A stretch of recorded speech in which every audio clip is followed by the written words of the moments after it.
The poison needle hits my back, and everyone in Po Shan Temple thinks Tang Sect finally got me. Then my body drops. No blood, no scream, just a straw and wood dummy wearing my thick cotton coat, lying on the floor like it retired before I did. The medicine merchant freezes. The beggar assassin freezes. Their perfect assassination just stabbed my laundry. Then I click my tongue from above. Everyone looks up. I am sitting on the high beam with a cup of hot tea, legs dangling. Watching them like this is the best seat in the theater. I ask if Tang Sect's professional standards are always this low. They cannot tell a prince from a scarecrow, and they still came here to collect my life. The medicine merchant screams for retreat. Too late. Outside the hall, Luo Cheng gives the order. Pottery jars fly through the windows and smash across the floor. The assassins think it is poison smoke and hold their breath. Wrong problem. White light explodes. Then thunder hits the hall. The whole temple turns blank. Their eyes burn, their ears ring, and their sense of direction resigns immediately. It is not immortal magic. It is a rough flashbang made from saltpeter, sulfur, and Fang Jingheng's workshop hands following my formula. To ancient assassins, that difference is not comforting. They stagger blind across the hall, the floor opens, and they drop straight into pits more than 3 meters deep. Dry straw breaks the fall. Cowhide and hemp nets fall right after. Done? The Xian Wang guards do not even draw their sabers. Duan Huoi's engineering corps stands outside stunned. They came ready for a fight and watched elite assassins lose to lighting, carpentry, and bad timing. I climb down with my earplugs still in, finish my tea, and look into the pit. The Tang Sect killers are tangled, dusty, blinking at a world that has become deeply unfair. I tell Luo Cheng his security work needs improvement, because these low-level people ruined my dinner. Su Wenheng and Lin Rui both look like their souls want to correct me, but their bodies enjoy living. Luo Cheng calls my foresight divine. I wave him off. Science, not thunder law, not Taoist miracles. Science with poor workplace safety. Su Wenheng asks if the flash and roar were the legendary 5 thunder righteous law. I tell him it is a basic flashbang grenade, useful against people who fight in the dark and have never met chemistry. The guards immediately look ready to worship chemistry. I tell Luo to interrogate the beggar assassin. I want the employer, the backup plan, every contact point, and whether the dragon beard phoenix saliva grass is real. Because if that herb is real, save it. My hot spring pool has needs. Then I return to the mansion and order hot pot. Yes, after an assassination attempt. Especially after an assassination attempt. The mandarin duck pot bubbles in the prince's mansion. Spicy red broth on one side, rich white soup on the other. Lamb, venison, greens, bamboo shoots, rice noodles, flatbreads. The whole table looks less like survival and more like a victory feast. Su Wenheng worries this is too public. Hidden enemies may still be watching. Exactly, that is who the hot pot is for. Po Shan Temple made enough noise for all Yunzhou to hear. If my mansion turns quiet and tense, the enemy smells fear. So we eat loudly, drink openly, and let every spy report that Tang Sect did not even delay supper. That is psychological warfare. Then the beggar assassin is brought in. Gagged, tied, still proud, I tell the guards to untie him and seat him at the end of the table. Everyone panics, because apparently feeding a Tang Sect poison assassin beside dinner is controversial. I ask what they are afraid of. He is surrounded by soldiers, unarmed, and just got defeated by a scarecrow and a pottery jar. The cook gives him 1 bowl of white rice and 1 bowl of clear water. That confuses him more than torture. While he watches, I debrief the operation. Luo Cheng's security worked. The enemy was monitored from the start. Fang's flashbang version 1 worked better than expected, though the sound can injure our own people and the flash still needs improvement. For a first field test, I give it 80%. Fang looks ready to ascend. Then I talk about Tang Sect. Their intelligence is outdated. They still think I am the sick prince from the capital. Their teamwork is messy. Medicine merchant, beggar, hidden killer, all acting like 3 separate scripts. And worst of all, their people are disposable. I look at the assassin and ask what his superiors will do now. Rescue him, or abandon him, maybe even kill him to silence him. His shoulders barely move, but I see it. Tang Sect raised him as a shadow, a blade, a number. Success belongs to the top. Failure belongs to the disposable tool. Even family is held like a leash. Then he looks at my table. A prince, a guard captain, scholars, a craftsman, and Duan Huo are eating from the same pot. arguing, laughing, and planning the same city. That shakes him harder than the flashbang. So I finish the break. I tell Luo Cheng this defective assassin is a waste of food. Interrogate him politely, no severe torture, then throw him into a mass grave as if he never existed. That is what breaks him. Not pain, not death, worthlessness. Tang Sect made his identity a blade. I told him the blade was dull and not worth displaying after it broke. He stares at the hot pot, then finally says he will talk. By morning, we have the confession. The prisoner is Ash 13. The operation came from Tang Sect of Shu region, planned by Poison Spider from the Foreign Affairs Hall and Jiang Yuchen from the Jiang family. They wanted 3 Yunzhou secrets: cement, the blast furnace, and snowflake salt. The team was codenamed Hive. 3 assassins were captured at Po Shan Temple. One was the corpse found earlier near the west side mass grave. The last one is Ash 7, and Ash 7 is already inside Kishi Ridge. His alias is Ash.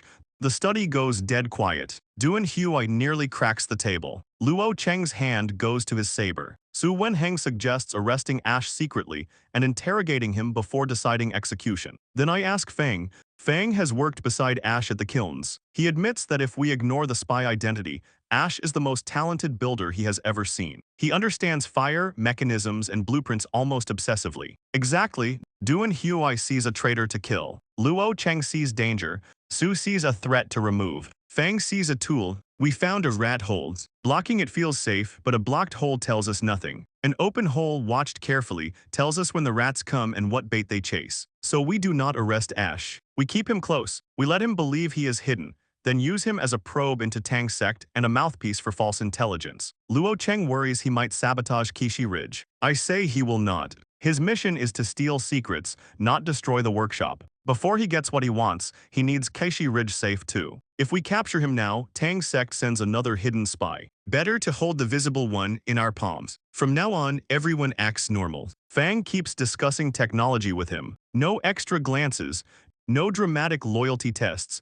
Jiangnan likes traps. Fine, we will see whose trap closes first. Meanwhile in Jiangnan, Jiang Yuchen is losing sleep. 3 waves of carrier pigeons from the north disappear. Under Black Spider's rules, success or failure should already have a report. Then the news arrives. I am alive. Not only alive, I rewarded my people, held a celebration feast, and let Yunzhou spread the story that Tang Sect assassins were struck by my heavenly thunder and captured begging. Jiang Yuchen almost folds in half. Tang Sect failed. Then he starts smashing things. Brush washer, cups, incense tools, books. All of it becomes expensive emotional debris. He asks where Cao Yunheng is, because Cao was supposed to know me and then vanished after returning to Yunzhou. Jiang Yuchen decides Cao betrayed him. He issues the Jiangnan hunt order. Alive or dead, Cao must be found. Then he demands Tang Sect return double the deposit, or the Jiang family cuts off their medicinal herb supply. Bold, not wise but bold. In Shu region, Tang family fortress receives the same disaster. A masked man kneels before the black curtain and reports Hive wiped out. Ash 9 and Ash 13 captured, Ash 7 missing. The Tang Sect master does not shout. He flicks a candle flame flat without extinguishing it. Then invisible force slams into the masked man's chest hard enough to dent the bronze spider mask and draw blood. Now he calls them useless. Reports say Po Shan Temple had strong light and loud noise, and my side won before Tang Sect could even fight back. The sect master repeats it. Strong light, loud noise, not ordinary mechanism art. Then he answers Jiang Yuchen. No refund, not 1 coin. If the Jiang family cuts off even 1 herb, Tang Sect will make the whole family taste paraquat. Next, the assassination mission changes. Target level, eliminate becomes capture. Dark Spider plan activates. Find the secret of my heavenly thunder. If Ash 7 can still be contacted, his only mission is to survive and uncover that weapon. The sect master places my black chess piece back on Yunzhou. Wonderful, I have been promoted from discarded piece to collectible problem. With Tang Sect and Jiangnan slowed down, Yunzhou gets 1 breath. I spend it on spring plowing. At the number 1 demonstration farm, farmers pack the field. New iron-boned curved shaft plows gleam on one side. Baskets of cut potato seed pieces, dusted with plant ash and bags of corn seeds sit on the other. Su Wenheng announces the policy. I hide in a carriage. Lin Rui begs me to come out and make the first furrow. I refuse because it is cold, I do not know how to plow, and a banished immortal should not be publicly exposed by farm equipment. He drags me anyway. The crowd kneels and cheers the moment I appear. These people survived drought, hunger, dirty water, corrupt officials, and winter. Now they are staring at tools and seeds like next year finally exists. I tell them to rise. Good days are made by hands, not kowtows. Then Fang brings the ox and plow. The improved plow cuts the soil easily. Unfortunately, the plow is advanced. The user is me. My first furrow curves across the field like it got lost. The farmers go silent.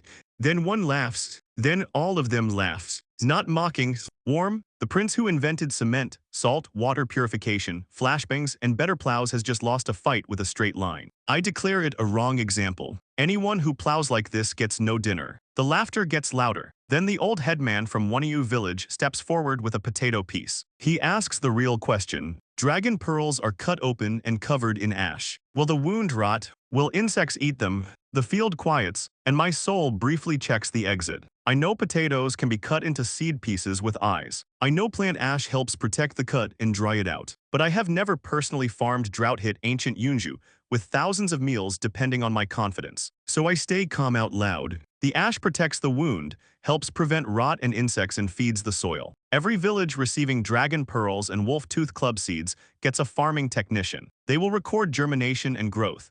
And if anything rots or dies, the prince's estate compensates the farmer at double price. If this policy fails, it will not fail silently. The farmers cheer again and carry the seeds home. I look back at my crooked furrow. For a mistake, honestly, it is not the worst thing I have made. Summer comes, and Yunzhou's fields start looking like my dangerous confidence might actually pay rent. The agricultural technicians patrol with the crop cultivation guide, version 1 test edition. Lin Rui treats that booklet like scripture. The farmers treat it like scripture too, which is flattering and terrifying because I wrote parts of it from memory and survival instinct. In Yunzhou village, the old headman's potato vines are thick, green, and smug. Nearby, another old farmer's plants are yellow and weak because he refuses to hill the soil. He says crops need to squat after sprouting. For normal crops, he is not completely wrong. For potatoes, he is blocking the kitchen underground. I explain that dragon pearls grow below the surface, so they need loose, thick soil to make space. The old headman's field is proof. Then a technician asks whether soybeans planted with corn will steal nutrients. I explain that corn grows high and takes sunlight above, while soybeans stay lower, shade the ground, help moisture, and improve the soil. I call it ecological circular agriculture.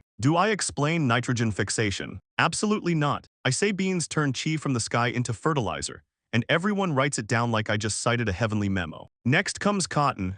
Some leaves are yellowing. I check the leaf, pinch the soil, and realize the mountainfoot field likely needs iron. So I tell Fang's blacksmith shop to collect iron filings and rust, soak them in water with sour vinegar, let it sit, dilute it, and water the cot. Rust vinegar water. The technicians stare like I am either a farming immortal or a man confidently seasoning a field. At the edge of the farm, Ash sharpens tools in a shed and watches everything. That night in his dark room, he uses a phosphorescent stone, writes a secret report with colorless liquid, gives a night owl call of 3 long and 2 short, and sends a pigeon into the sky. The rat hole is opened. Good. By August, Yunzhou village is packed. Everyone wants to see whether the dragon pearls are real or just another fancy promise. The old headman digs.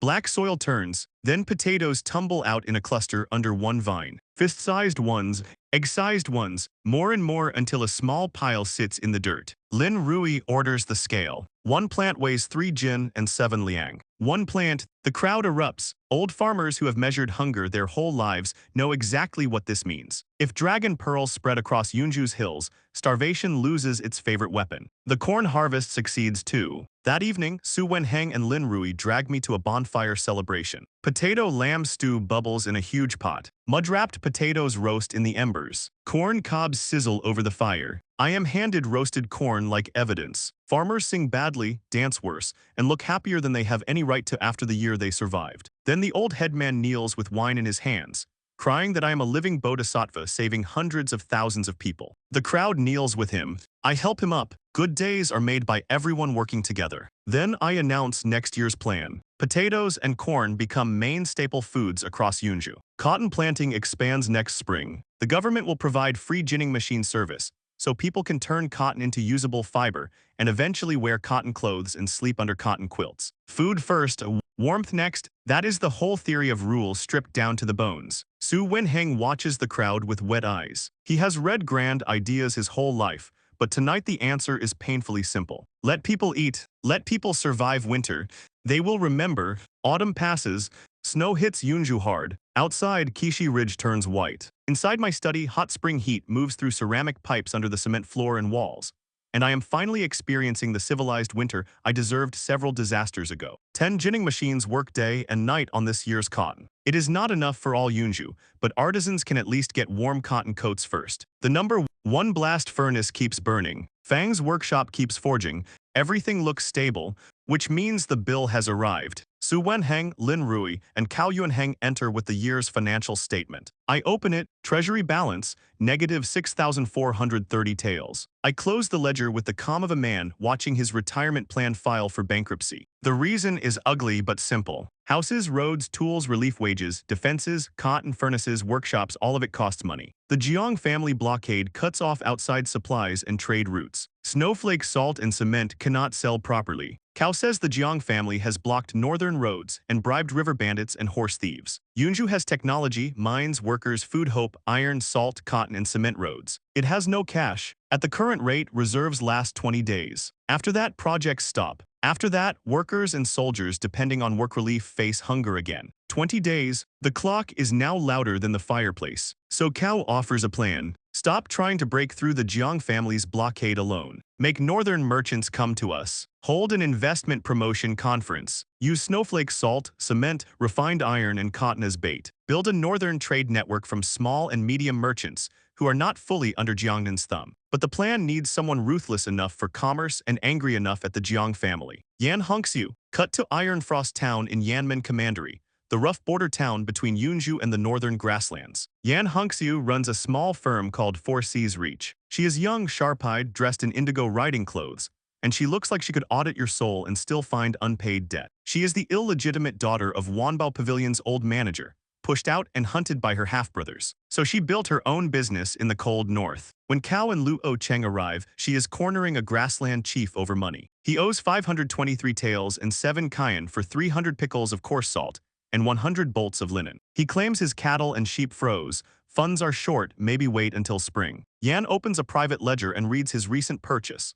2 dancers from a western region merchant, 198 taels and 7 cayenne paid the same day. The chief stops smiling. Funny how fast poverty leaves when the receipt appears. Yan tells him the debt is due today. If he refuses, no one in Iron Frost Town will sell him 1 grain of salt or 1 inch of cloth. Then Cao enters.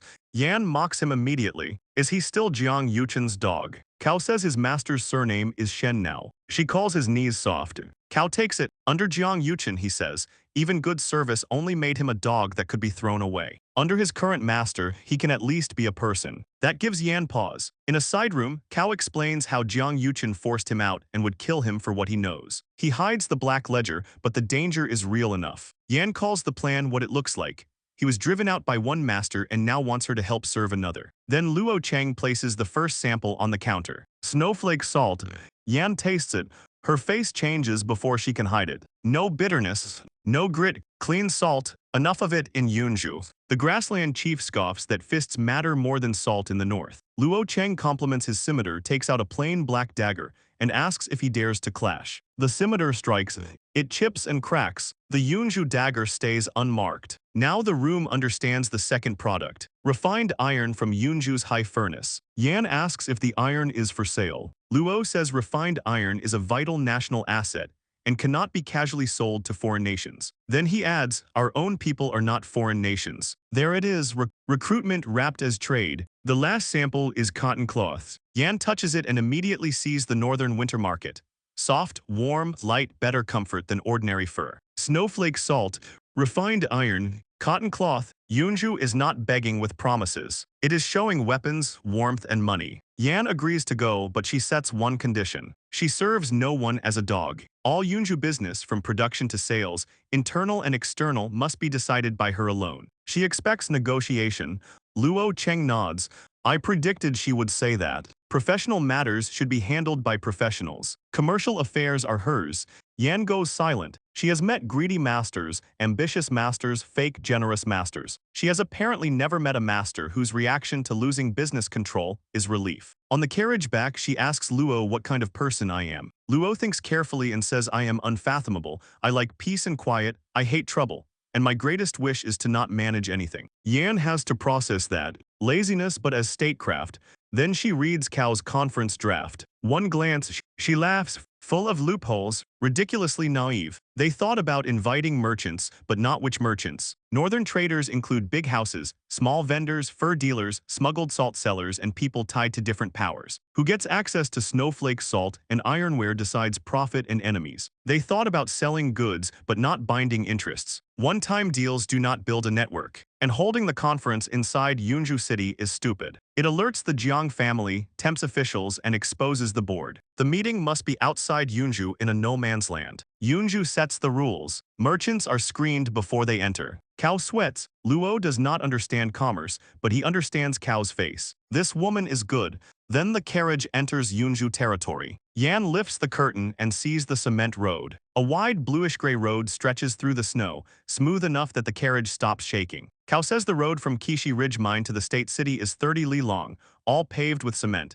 and transport speed has more than tripled. Yan expected a barren exile land. Instead, she sees planned fields, a solid city wall, and Qishi Ridge in the distance with tall buildings sending smoke into the winter sky. This is supposed to be the fief of a disgraced prince. But in front of her, it looks like a small kingdom quietly rising. Yan lowers the curtain and grips her copper pipe. Now she is not just calculating risk. She wants to meet the lazy master who built all this while insisting he only wants peace and quiet. Yan Hongxiu reaches Yunzhou, sees the blast furnace, the cement roads, the ginning machines. And by her second day, she realizes the lazy prince may be the most dangerous kind of lazy. The kind who solves problems so he can go back to doing nothing. Honestly, I feel seen. In the warm study, Su Wenheng, Lin Rui, and Cao Yunheng sit like this meeting decides Yunzhou's economic life. It does. I am not in the main seat. I am curled on the couch by the window, wrapped in bearskin, holding a hand warmer, fighting the great war against wakefulness. Su tests Yan first. Yunzhou planned to copy the capital's Lantern Festival style.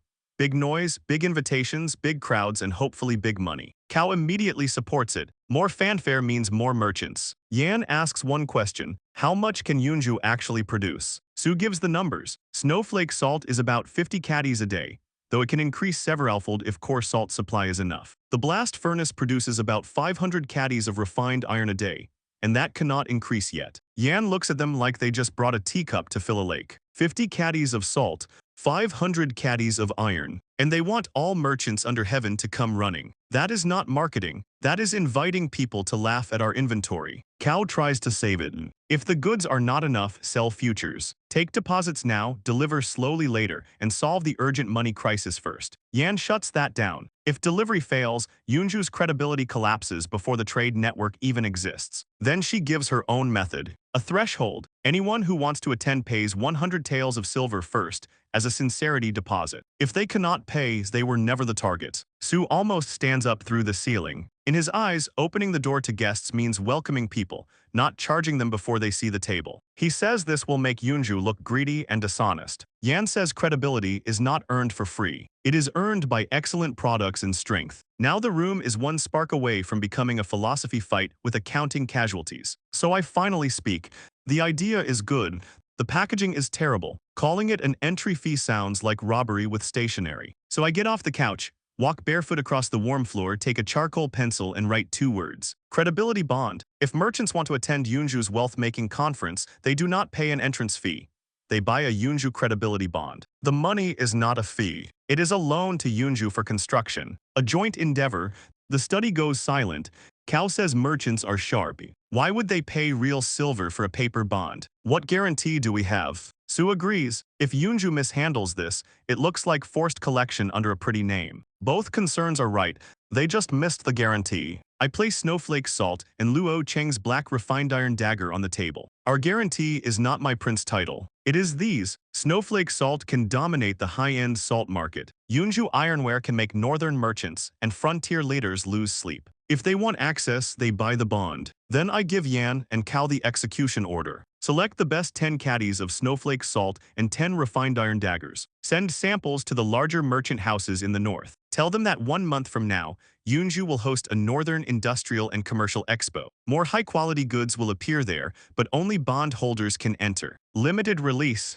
30 bonds, first come, first served. When they are gone, they are gone. As for the next batch, that depends on my mood. This is hunger marketing. Yes, I hate that I know this. Then I add the hook that makes merchants feel smart while handing over money. Bondholders get a 20% discount on purchases at the conference. Earn their money, then make them feel they got a bargain. Lin Rui's abacus drops. Cao's eyes nearly escape his face. Su looks like decades of classical learning just got mugged by modern sales strategy. Only Yan Hongxiu lights up. She finally understands me. I am not lazy because I am useless. I am lazy because I keep trying to remove every obstacle between me and comfort with terrifying efficiency. I assign the work. Yan handles execution and designs the bond beautifully with the best paper and finest printing. Su writes the announcement and introduces Yunzhou's products in language that sounds benevolent instead of desperate. Then I return to the couch. Leadership achieved, possibly while half asleep.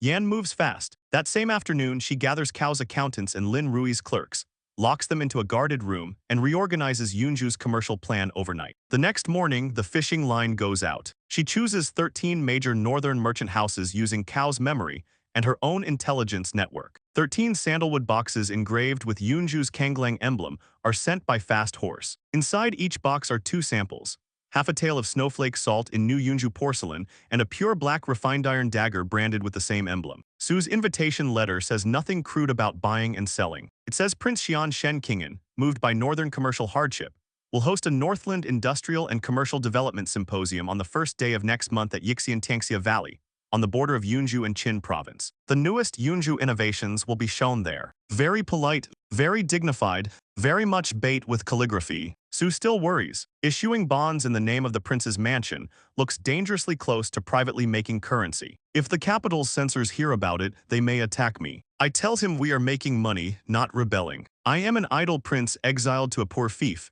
barely supporting my people. What is wrong with borrowing money from wealthy friends to fund construction and livelihood? Su has no answer. Sometimes the law is a door. Sometimes it is a curtain. You just need the confidence to walk through the fabric. Cut to Yanmen Commandery. At the largest fur trading center in the north, a hard-faced shopkeeper named Gao Feng studies the black dagger and the porcelain bottle of salt. His accountant says Yunzhou is probably poor and trying to pull silver out of merchant pockets. Gao does not argue. He draws the dagger across a purple sandalwood table. The table corner shaves off smooth as a mirror. Now the accountant has religion. Gao says the Jiang family has been too aggressive lately. They nearly monopolized south-to-north transport channels and colluded with officials to raise salt prices by 30%. Northern merchants barely get scraps. Whatever kind of prince rules Yunzhou, the goods are real. He orders fast horses prepared and 100 taels in silver notes. Bring back a bond. The same scene spreads across the north. The Blackwater gang in Datung Prefecture. Smugglers, fur merchants, medicinal herb traders, shopkeepers with clean signs and dirty ledgers, all of them smell profit. Fast horses start converging on Yunzhou. Meanwhile in Jiangnan, Zhang Yuchen receives the news and understands the move immediately. This is not about selling a few knives and salt bottles. I am building a commercial alliance. Yunzhou at the center. Snowflake salt, refined iron, cement, cotton, and northern merchants tied together against the Jiang family's control. His steward suggests using forces to blockade Yixian Tian and stop the caravans. Jiang Yuchen shuts that down. If he openly blocks the northern merchants, he turns the entire northern business world into his enemy and hands me the perfect banner to unite them. But if he does nothing, the Jiang family's grip on northern commerce cracks. So he reaches for the one dirty tool still on the table. Tang sect, back in Yunzhou, the next meeting is supposed to finalize the expo plan. Su proposes sincerity and frugality. Build a few temporary sheds at the entrance of Yixian Valley, set up tables and chairs, use engineering corps men as guards, and let merchants arrange their own lodging in the city. Translation: welcome, wealthy investors, to our emergency countryside booth. Yan rejects it immediately. If we host rich northern merchants under sheds that look one strong wind away from defeat, they will not see humility. They will see poverty. Su argues merchants care about profit, not appearance. Yan says appearance is part of strength. And this time, I agree with both sides. Su is right that every coin matters. But confidence also matters. These merchants are not refugees coming for porridge. They are betting fortunes, roots, and lives. Nobody places a serious bet on a host who looks like he cannot repair his own front gate. Yunzhou must look stable enough to enrich them. So I ask Yan for her plan. She points to Yixian Tian on the map. We do not need to rebuild all of Yunzhou. We only need one unforgettable path from the moment guests enter our territory to the venue. A 5-league golden avenue, best cement, wide and flat enough for 4 carriages side by side. At the end, no temporary sheds. A small, sturdy reception fort built from cement and stone. Su still worries about cost. Yan explains the road is not decoration. Yixiantian is Yunzhou's throat to the outside world. The endpoint can become the future Northern Trade Distribution Center, and the route sits near the Keishi Ridge Industrial Zone. In other words, the Expo Road becomes infrastructure. Now Su understands, spending money on image is waste. Spending money on image that becomes a permanent trade road is investment. I issue the orders. 1 month, Lin Rui organizes manpower to pave the 5-li Golden Avenue. Duan Huai brings the engineering corps best craftsmen to build the reception fort. The merchants must feel the difference the second their carriages leave the broken dirt road and roll onto Yunzhou cement. From pain to smoothness, from doubt to greed, that is the conversion funnel. Su raises one final concern. With this much noise, Jiangnan and Tang sect will send people to infiltrate the expo, stir chaos, maybe even assassinate someone. I smile, because the expo is not only for attracting merchants. It is bait. If hidden enemies refuse to show themselves, we set the brightest table, put the richest dishes on it, and invite them to come be stupid in public. Duan Hui's engineering corps will build observation posts and crossbow positions on both mountains of Yixiantian, forming an encirclement from above. Luo Cheng will control the entrance checkpoints and guard the first gate. As for the skilled guests who still manage to slip inside, I have another grand finale prepared. Everyone leaves with orders. I sink back into the bearskin and sigh. Meetings are more tiring than fights. But once these money gods bring cash, the second phase of my hot spring resort can finally begin. Cut to the snowy ridges above Yixiantian. 3 Tianlang tribe scouts in white sheepskin hide on a leeward slope, watching the 5-li Golden Avenue being built below. Their leader, the Wolf's Eye Scout, has never failed a border mission. He has spent years sneaking into Great Xia, scouting defenses, raiding villages, and looking down on southern soldiers. Today, he does not move, because what he sees does not match anything he understands. Below, Yunzhou workers pour steaming gray cement from wooden troughs. Another team smooths it with long boards. The road forms quickly, flat and solid. No whips, no terrified faces. Workers chant, sweat, laugh, and take steaming meat broth from foremen after finishing sections. That is the first crack in the scout's confidence. Forced labor does not laugh like that. Then he sees the cranes. Wooden frames tower over the site, and a few workers turning winches lift massive stones and timber into the air. The loads swing, move, and settle into place like human strength got multiplied. That is the second crack. Then 100 Xianwang guards march into view. Black armor, standardized long sabers, steps so even the snow seems quieter around them. The scouts have never seen Great Xia troops move like this. Then the mountain explodes. A cliff face tears open with a violent boom. Black smoke shoots upward. Rock collapses.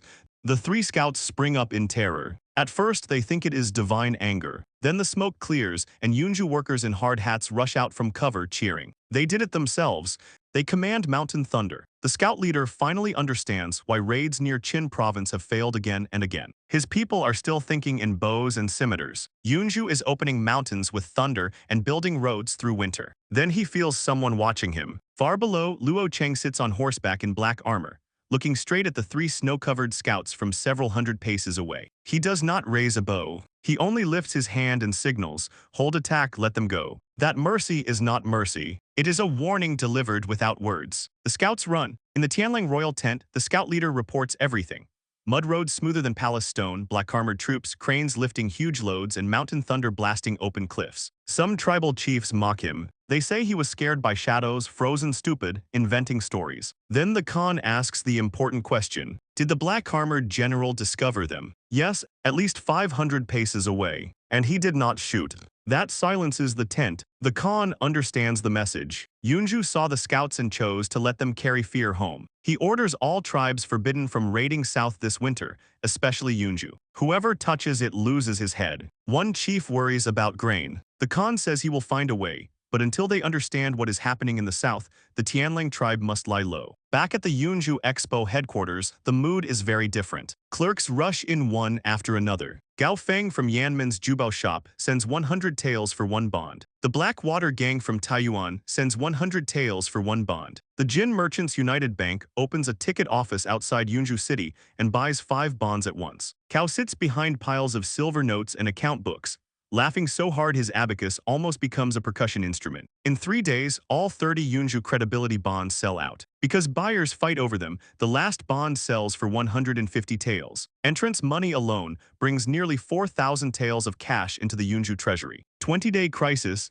not solved forever, but no longer choking us this morning. Yan Hongxiu does not celebrate. She stands at the northern map, where red dots mark every buyer. Cao reports the background list. Among the 30 merchant firms, 8 are legitimate fur and medicinal material businesses. 12 have shady links to private tea and salt trade with the grasslands. 5 are fronts for powerful people in the capital. The remaining 5 have unknown origins and are likely scouts for darker forces. One name makes Yan smile. The grassland chief from Ironfrost Town scraped together enough money to buy a bond. Cao says he even sold the 2 dancers he recently bought to raise cash, hoping to make it back at the conference through Yunzhou salt. Yan circles his name. Greed is useful when it walks into your ledger by itself. Then she gives the real order. Divide all buyers into 4 grades. Grade A, core long-term allies. Grade B, usable partners. Grade C, fence-sitters to watch and control. Grade D, she pauses, those are the examples Yunzhou will make at the conference. The expo has not even opened yet, and Yan Hongxiu has already turned the guest list into a battlefield. On the first day of next month, the northern merchants arrive at First Line Sky and immediately learn why Yunzhou made them suffer first. The official road outside the pass is a frozen mud disaster. Carriages sink, horses pant, guards push wheels until their boots vanish into sludge. Gao Feng from Jubao Shop has 3 heavy carriages, 20 strong guards, and enough pride to cross half the north. But even he is stuck almost an hour. His accountant whispers that if this keeps going, they will not pass before dark. Then 3 horn blasts sound from the canyon gate. The noise dies. Black-armored Xian Wang guards march out in 2 silent lines, and Su Wenheng appears on the arrow tower beside Luo Cheng. Su apologizes for the broken official road, then announces that every merchant holding a Yunzhou credibility bond may enter the pass. Inside, Yunzhou has prepared a clear path. The gate opens, the second Gao's horse steps through, the world changes. The mud ends, a wide gray-blue cement road stretches through the canyon, flat as a mirror and broad enough for 4 carriages side by side. The carriages roll forward smoothly. No sinking, no shaking, no wheels screaming like they have personal trauma. The guards stare at the road, stomp on it, scrape it with knives, and only get sparks and shallow white marks. One asks if Yunzhou ground down an entire mountain and laid it flat. That is exactly the reaction I paid for. The Golden Avenue is not decoration. It is a sales pitch under their wheels. By the time they reach Yingbin Fort, the merchants already understand that Yunzhou is not poor anymore in the way they expected. The fort is built from gray-blue cement and stone. It is not flashy, but it feels heavy, clean, and hard to break. Inside, polished cement floors shine under the light. Huge copper braziers burn smokeless charcoal and make the hall warm as spring, while Xian Wang guards stand along both sides like black statues. The merchants lower their voices without being told. Good. When business starts, the first product should be pressure. Gao looks toward the main seat and does not see me. He sees Yan Hongxiu, indigo riding clothes, copper pipe in hand, calm face, very much the kind of woman who can ruin your margin with one sentence. She invites Gao to sit, then makes the rule clear. Here, business looks at strength, not reputation. Then the banquet begins. No rare delicacies, no palace dishes, just steaming mutton stew with dragon pearls, golden roasted wolf tooth club, and soft white wheat buns. One silk merchant almost complains about the plain food, then catches a Xian Wang guard looking at him and wisely remembers his manners. Yan raises her bowl and tells everyone this meal is Yunzhou grain and Yunzhou sheep. Then she asks a simple question. What is the highest grain yield per mu under heaven? A Central Plains grain merchant answers proudly. The best irrigated fields can reach about 3 pickles per mu. Everyone agrees. 3 pickles is the ceiling. Yan smiles and says 10 pickles. The hall cracks open. She points to the dragon pearls in the stew. In Yunzhou's experimental fields, even barren land produced exactly 10 pickles per mu. Then she points to the wolf tooth club corn. Its yield is lower but still reaches 7 or 8 pickles per mu, and its stalks, leaves, and cobs can feed livestock. 1 mu of wolf tooth club can support livestock like 3 mu of pasture. The merchants stop breathing properly. These people know numbers. They know what famine costs. They know what armies cost. Snowflake salt makes money. Refined iron protects money. But food like this changes who can raise workers, refugees, soldiers, and animals at scale. This is not a dish. This is a strategic weapon with broth. Once the room is hungry enough, Yan drops the hook. No salt will be sold today. No iron will be sold today. Not even a grain of food. The hall explodes.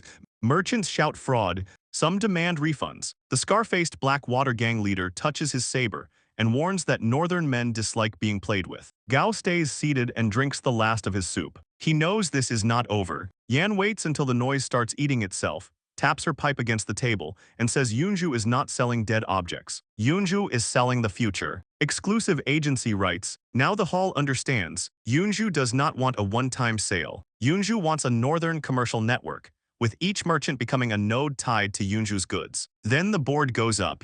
Snowflake salt, refined iron, cotton cloth, dragon pearl seeds, and wolf tooth club seeds will be auctioned as exclusive agency rights across 3 provinces and 10 commanderies of the north. Highest bidder wins. First item, Yanmen Commandery Snowflake Salt, 1-year exclusive agency rights. Starting bid, 500 taels. The room gasps.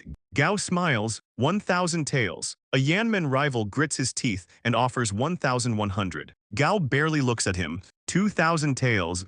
Sold? Just like that, Yanmen salt belongs to Gao for a year, and every merchant in the room learns the price of hesitation. The next items move fast. Datung cotton cloth rights, roots around the grasslands, secondary counties. Smaller firms fight harder because this is their chance to climb over their old ceiling. The auction becomes a battlefield made of silver. Then the Sihaetong speculator from Ironfrost Town finally snaps. He bought the last bond for 150 taels, sold the 2 dancers he recently purchased, and borrowed another 100 taels at 5% monthly interest. He came hoping to buy Snowflake salt cheap, flip it, and become important overnight. Instead, the major rights are being carved up by people with deeper pockets. So he stands and shouts that the auction is unfair. He accuses Yunzhou of colluding with local powers like Gao and the Black Water Gang, inflating prices, squeezing smaller merchants, and stealing bond money. Other failed bidders jump in. Refunds, fraud, robbery, tables scrape, chairs slam. The hall tilts toward chaos. The Xian Wang guards grip their sabers. Yan smiles.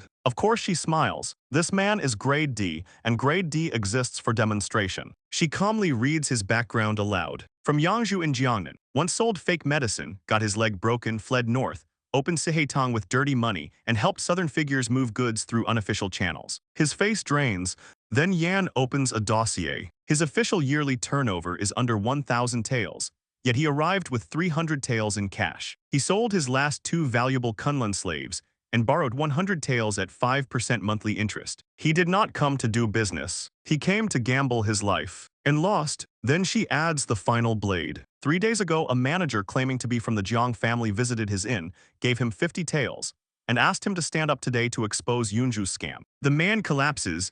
The hall goes cold. Every merchant realizes Yan knows more than their names. She knows their debts, roots, backers, and dirty pockets. Gao understands the message. Yunzhou is showing its intelligence network to its new allies. Yan orders guards to remove the man. His credibility bond qualification is revoked. His 150 taels will not be refunded. He is blacklisted by Yunzhou and all allied businesses forever. Then she says to escort him out of the territory. No one argues. The merchants who were shouting refunds suddenly develop deep spiritual relationships with silence. Yan taps the gavel.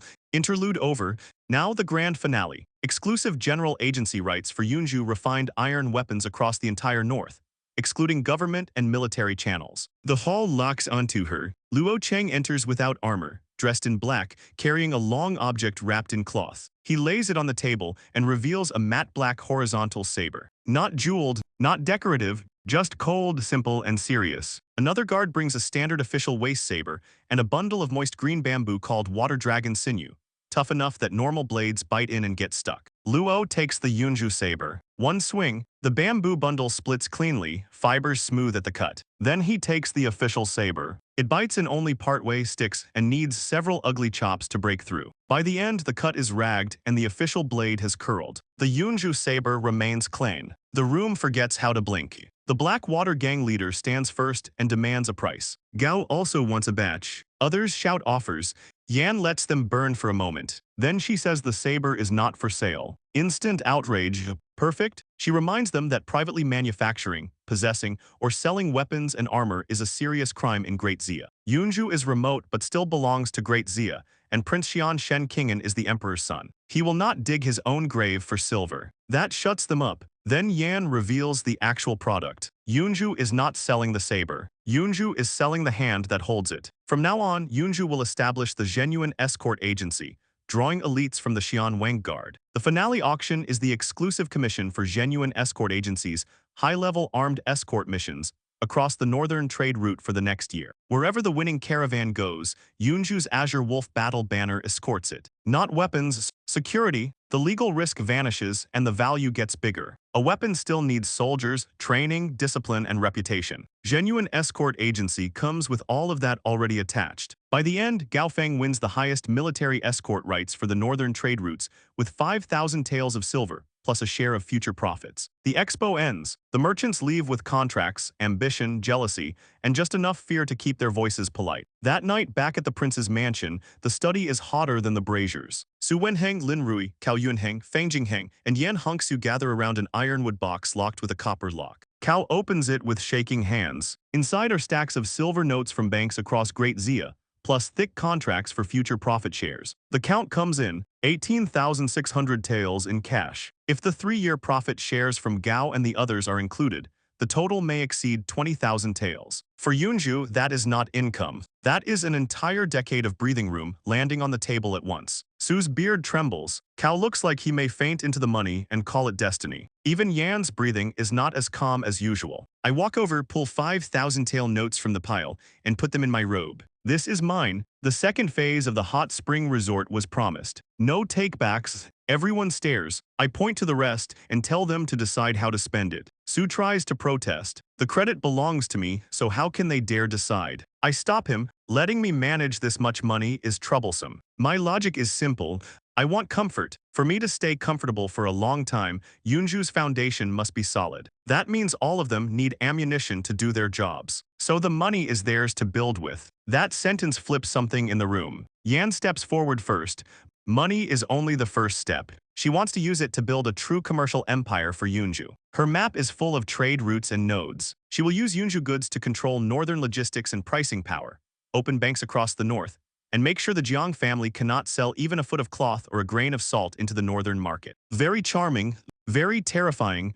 Fang follows with a blueprint. He says now that the money is enough, he wants to test the idea I once mentioned, using boiled water and steam to make an iron machine move by itself. An engine, an iron machine that can pull ore or drive machine tools, maybe 10 times faster than current methods. Wonderful. I accidentally mentioned steam, and now the craftsman has discovered the doorway to the Industrial Revolution. Su cannot sit still after that. Commerce and machines matter, he says, but the foundation of a state is talent. He requests funding to build Yunzhou Academy in Yunzhou City, where children can enroll regardless of origin, civil, or military background. Then he adds one more plan. Yunzhou Daily, a newspaper to spread my ideas throughout the north, shape public opinion, and bind people's hearts. So in one room, 3 futures land on 3 tables. Commercial empire, steam machinery, education, and newspapers. Everyone looks at me for the final decision. I feel a headache arriving with official documents in both hands. We made a little money, and suddenly everyone wants to build the next century. So I give the most responsible answer available. All very good.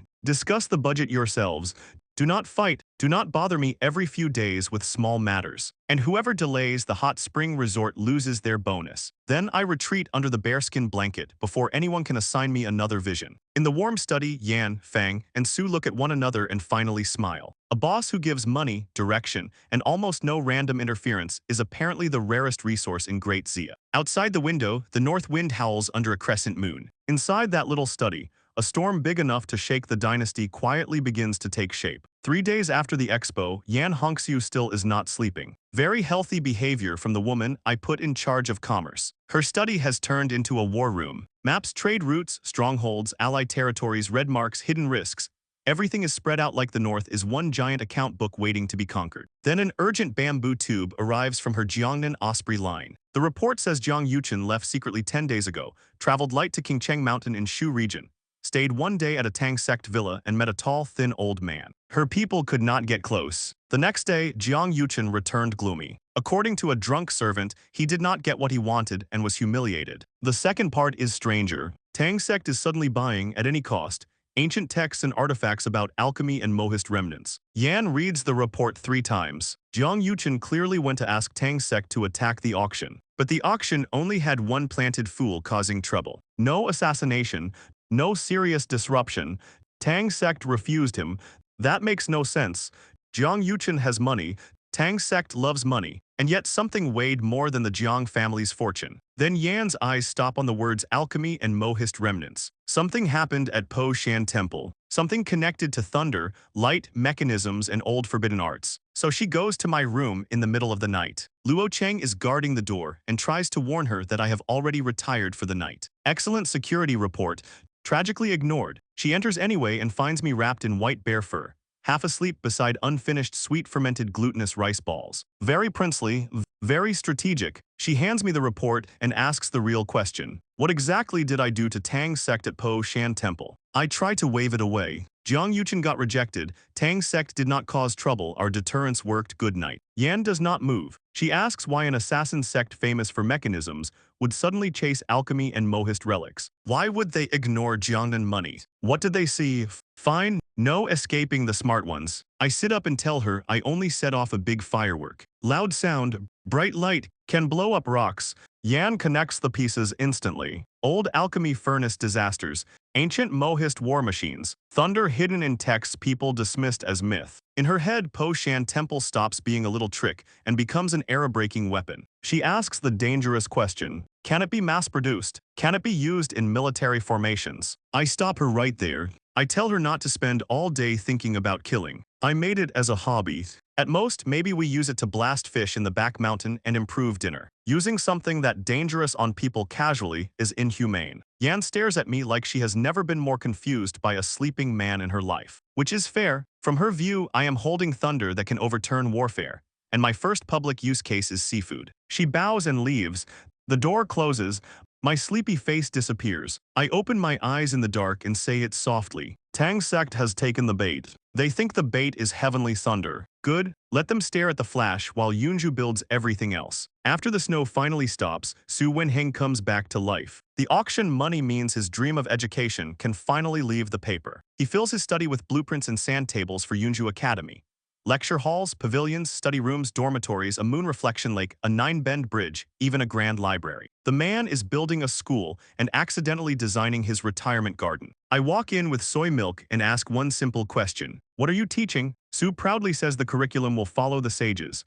Classics, history, philosophy, and anthologies. Students will cultivate themselves, regulate families, govern the state, and become Yunzhou's pillars. Beautiful speech.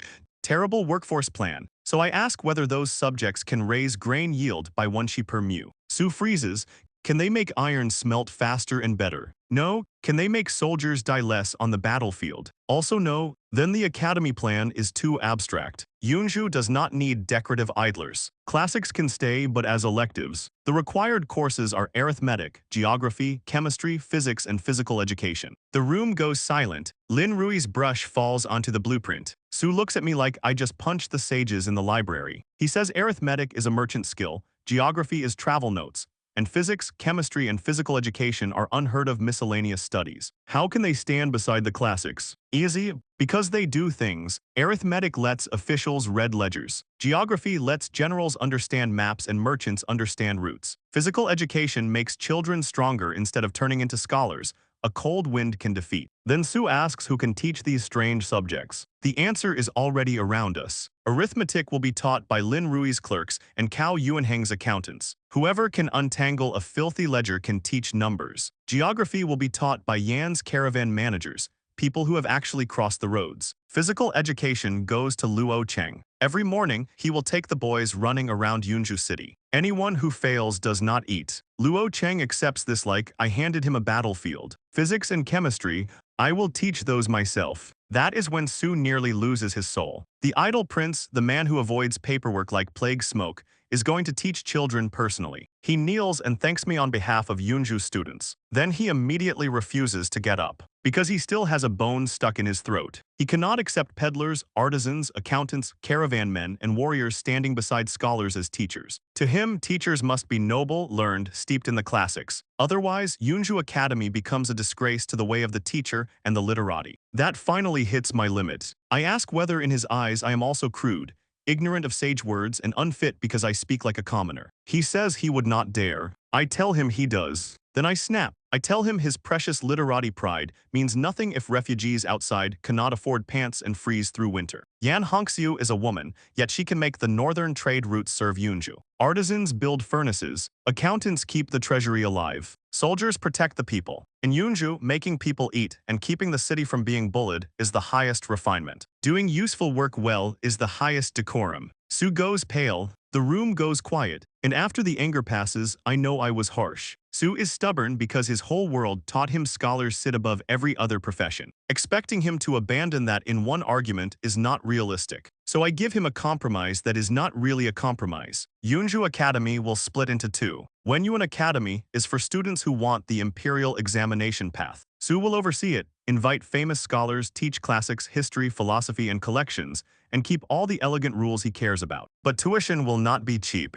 and the prince's estate will not guarantee official posts. Ju Academy is for practical studies, arithmetic, geography, physics, chemistry, and related skills. Poor students who pass assessment pay no tuition. They receive a daily meat subsidy. After graduation, the prince's estate assesses them, selects the best, grants official status, and assigns them to important departments in Yunzhou. Those who perform exceptionally may even receive titles for their families. Su understands the trap immediately. Wenyuan Academy offers prestige and uncertainty. Ju Academy offers free tuition, meat, jobs, and a future. Poor families will choose with their stomachs first, and honestly, that is exactly the point. But the classics are not banned. The old path stays open for those who truly want it. For everyone else, Yunzhou opens a road that actually leads somewhere. Su sits in silence, then finally bows. He has been enlightened. Half a month later, he brings me the first draft of Yunzhou Daily. I am already trapped under Yan's report about risk management for Yunzhou Bank, so I accept the manuscript like rescue has arrived. Then I read the headlines. On the importance of water conservancy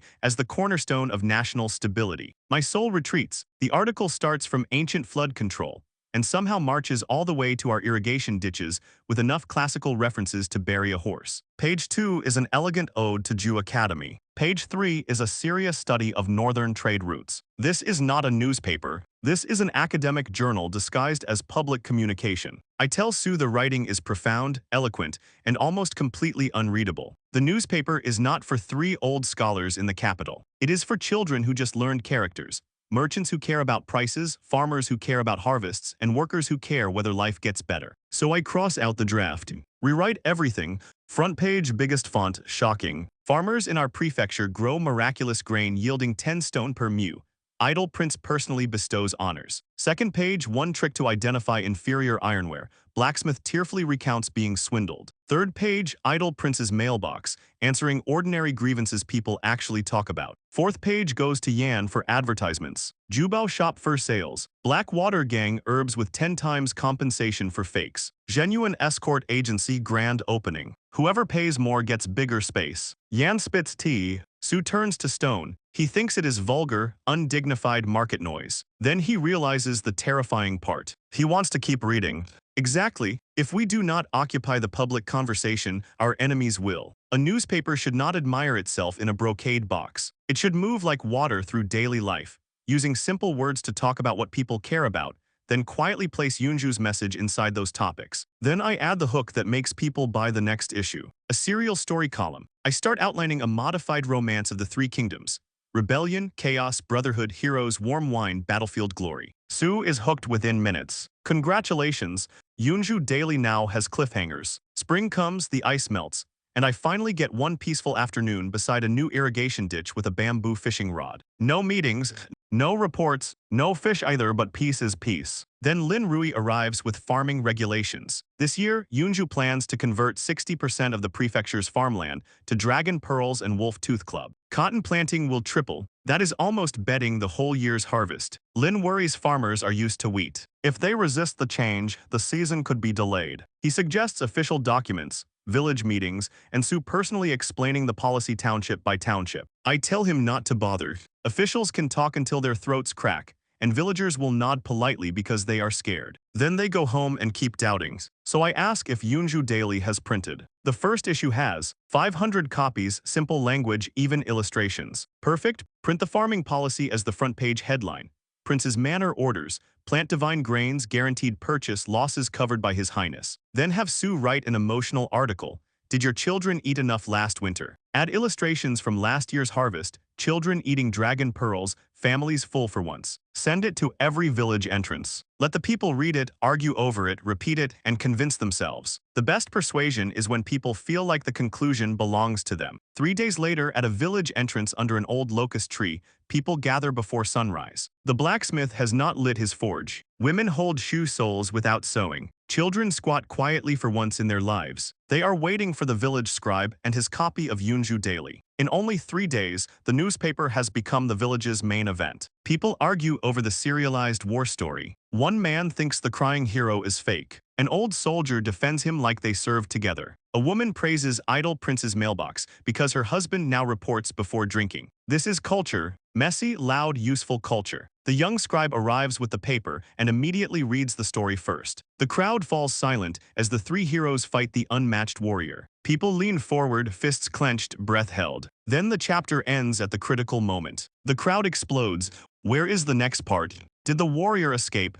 Did the 3 brothers catch him? Why stop there? The scribe says the next installment comes in the next issue. Cruel, effective? Then he notices the huge front-page announcement and reads it aloud. All farmers in Yunzhou who switch to Dragon Pearls and Wolf Tooth Club this year receive free seeds from the prince's manor. Agricultural technicians will guide every village. After harvest, if the yield disappoints or the market price drops, the prince's manor will buy at a protected price of no less than 50 coins per stone, with open procurement. No household will be allowed to suffer losses. The village goes still, 50 coins per stone. Last year's best wheat sold for only 40. One farmer starts calculating out loud. If his 3 acres of slope land produce even 5 stones per acre, that is 15 stones. At 50 coins each, 750 coins. More than 2 years of taxes. The old village chief grabs the paper with shaking hands and checks the seal. The prince's manor seal is there. That means the promise is real. The chief bows toward the prince's estate and shouts blessings. And just like that, the newspaper takes root across Yunzhou. The stories pull people in. The mailbox keeps them laughing. The simple headlines make them understand. And hidden inside all that sugar, Yunzhou's policies slide into every village before the officials even mount their horses. Half a month later, Yunzhou finally solves the thing that can kill a territory faster than any assassin: food. And of course, the moment I stop worrying about hunger, the grassland decides to mail me a political disaster with teeth. Su Wenheng drags me out of the prince's estate and insists I personally inspect agriculture, because apparently an idle prince cannot even idle professionally without witnesses. Fine, we go. The carriage rolls along the country roads, and even the road feels different now. Half a month ago, it was soft mud and wheel ruts. Now it has been packed firm by ox carts, people, tools, and every farmer in Yunzhou moving like spring owes them money. The fields are alive. Farmers guide sleek, new iron-boned curved shaft plows through the soil. The oxen pull easier, the blades cut deeper, and the earth turns over soft and clean. Su lifts the curtain with that proud old scholar glow and tells me Fang Jingheng's improved plow has become essential in every farming household. Compared with the old plow, efficiency has more than doubled. Spring plowing used to take a month. Now it may finish in 10 days. 10 days? My fishing schedule just received government-level protection. Then I see an old farmer on the ridge waving a sprouting dragon pearl at our carriage, grinning like he just found treasure in the dirt. And honestly, he kind of did. Better tools mean faster plowing. Faster plowing means more land prepared. More dragon pearls in the ground means more food in storage. This is not flashy, no heavenly thunder, no auction hall chaos, no rich merchants sweating through their silk. Just iron, mud, oxen, and a territory quietly becoming harder to starve. Then the carriage turns past a mountain hollow, and we hear a massive creak from the river. Su immediately tells the driver to head that way. When we arrive, more than a dozen giant wooden water wheels are turning beside the current. Bamboo tubes scoop water from the river, lift it up, and pour it into long bamboo pipes. The water keeps climbing, low river to high field, barren hillside to terraced farmland. The same slopes that used to grow nothing, but weeds are now lined with neat young green. Fang Jingheng runs down from the terraces covered in mud and looking like a man who has not slept since invention became a personality. He points at the wheels and says these are the water-lifting devices I described. They use water power to carry water uphill. Yunzhou gains at least 30% more arable land. And not cheap, desperate land either. Prime irrigated land. Su stands by the river and nearly cries. He quotes the sages about water benefiting all things, then looks ready to perform another grand kowtow. I stop him before the ritual damage begins, because for once I am quiet too. The plows, the dragon pearls, the water wheels, the terraces. All of it was supposed to help me live peacefully. But somewhere along the way, my laziness accidentally started building a world that can run by itself. I look at the water pouring into those fields and say the foundation is well laid. From now on, our grain reserves are safer. Then I smile for real. Even if the sky falls, Yunzhou will not have to worry about going hungry. That should be the end of the problem. It is not. Cut to the new border trade point outside Yunzhou City, where the genuine escort agency is guarding the yard, and Yan Hongxiu is watching from the second floor with hot tea in hand. Down below, her shopkeeper is trading with a group dressed like ordinary Han merchants. They are not ordinary Han merchants. They are Tianling tribe scouts in disguise, led by Bayan Kor, one of the Khan's trusted eyes. His order is simple. Exchange furs for the grain and salt the grassland badly needs, and find out why Yunzhou is suddenly not acting weak anymore. The trade goes smoothly. High-quality furs go in, wheat flour and snowflake salt come out. Then Yunzhou adds the most dangerous free gift in history: expired copies of Yunzhou Daily. The shopkeeper stuffs the papers into the carts with the grain and says they are a special gift from Yunzhou. The Tianling men look at the rough paper like someone just charged them storage space for trash. One scout says grassland men prefer strong liquor and women, not soft southern paper. Bayan shuts him up. The Khan told him to understand everything about Yunzhou, even waste paper, so the newspapers stay. Upstairs, Yan sees the whole thing and immediately understands the accidental weapon. This was Su's idea at first, spreading sage words to people beyond the border. Very scholarly, very noble, also hilariously useful. Yan orders that from now on, every future transaction with this caravan must include 10 expired copies of Yunzhou Daily for every 100 caddies of grain. Not forced, gifted, a token of goodwill from the prince's mansion. Customer service, but with cultural infiltration. The caravan leaves for the north with grain, salt, and paper nobody respects yet. On the road back to the Tianling royal tent, the spring wind is still freezing.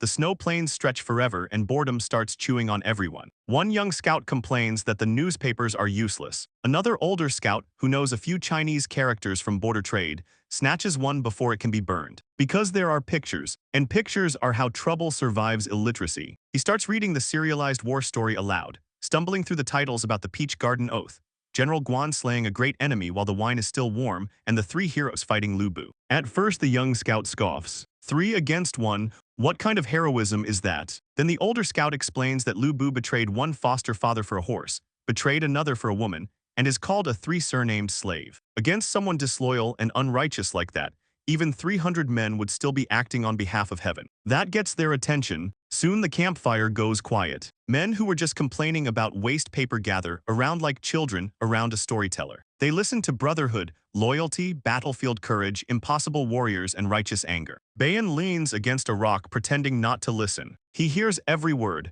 and the more he hears, the tighter his frown becomes. Because this story is not just entertainment, it is poison with a heroic soundtrack. Loyalty, righteousness, courage. Those are the bones of a tribe and an army. The Southerners printed those ideas in a form even bored scouts want to hear, wrapped it around grain, and let it ride north in trade carts. Before Bayan can decide what Yunzhou is really doing, the lookout screams. Wolves, on the snowy ridge, more than 100 pairs of green eyes are staring back. The story ends.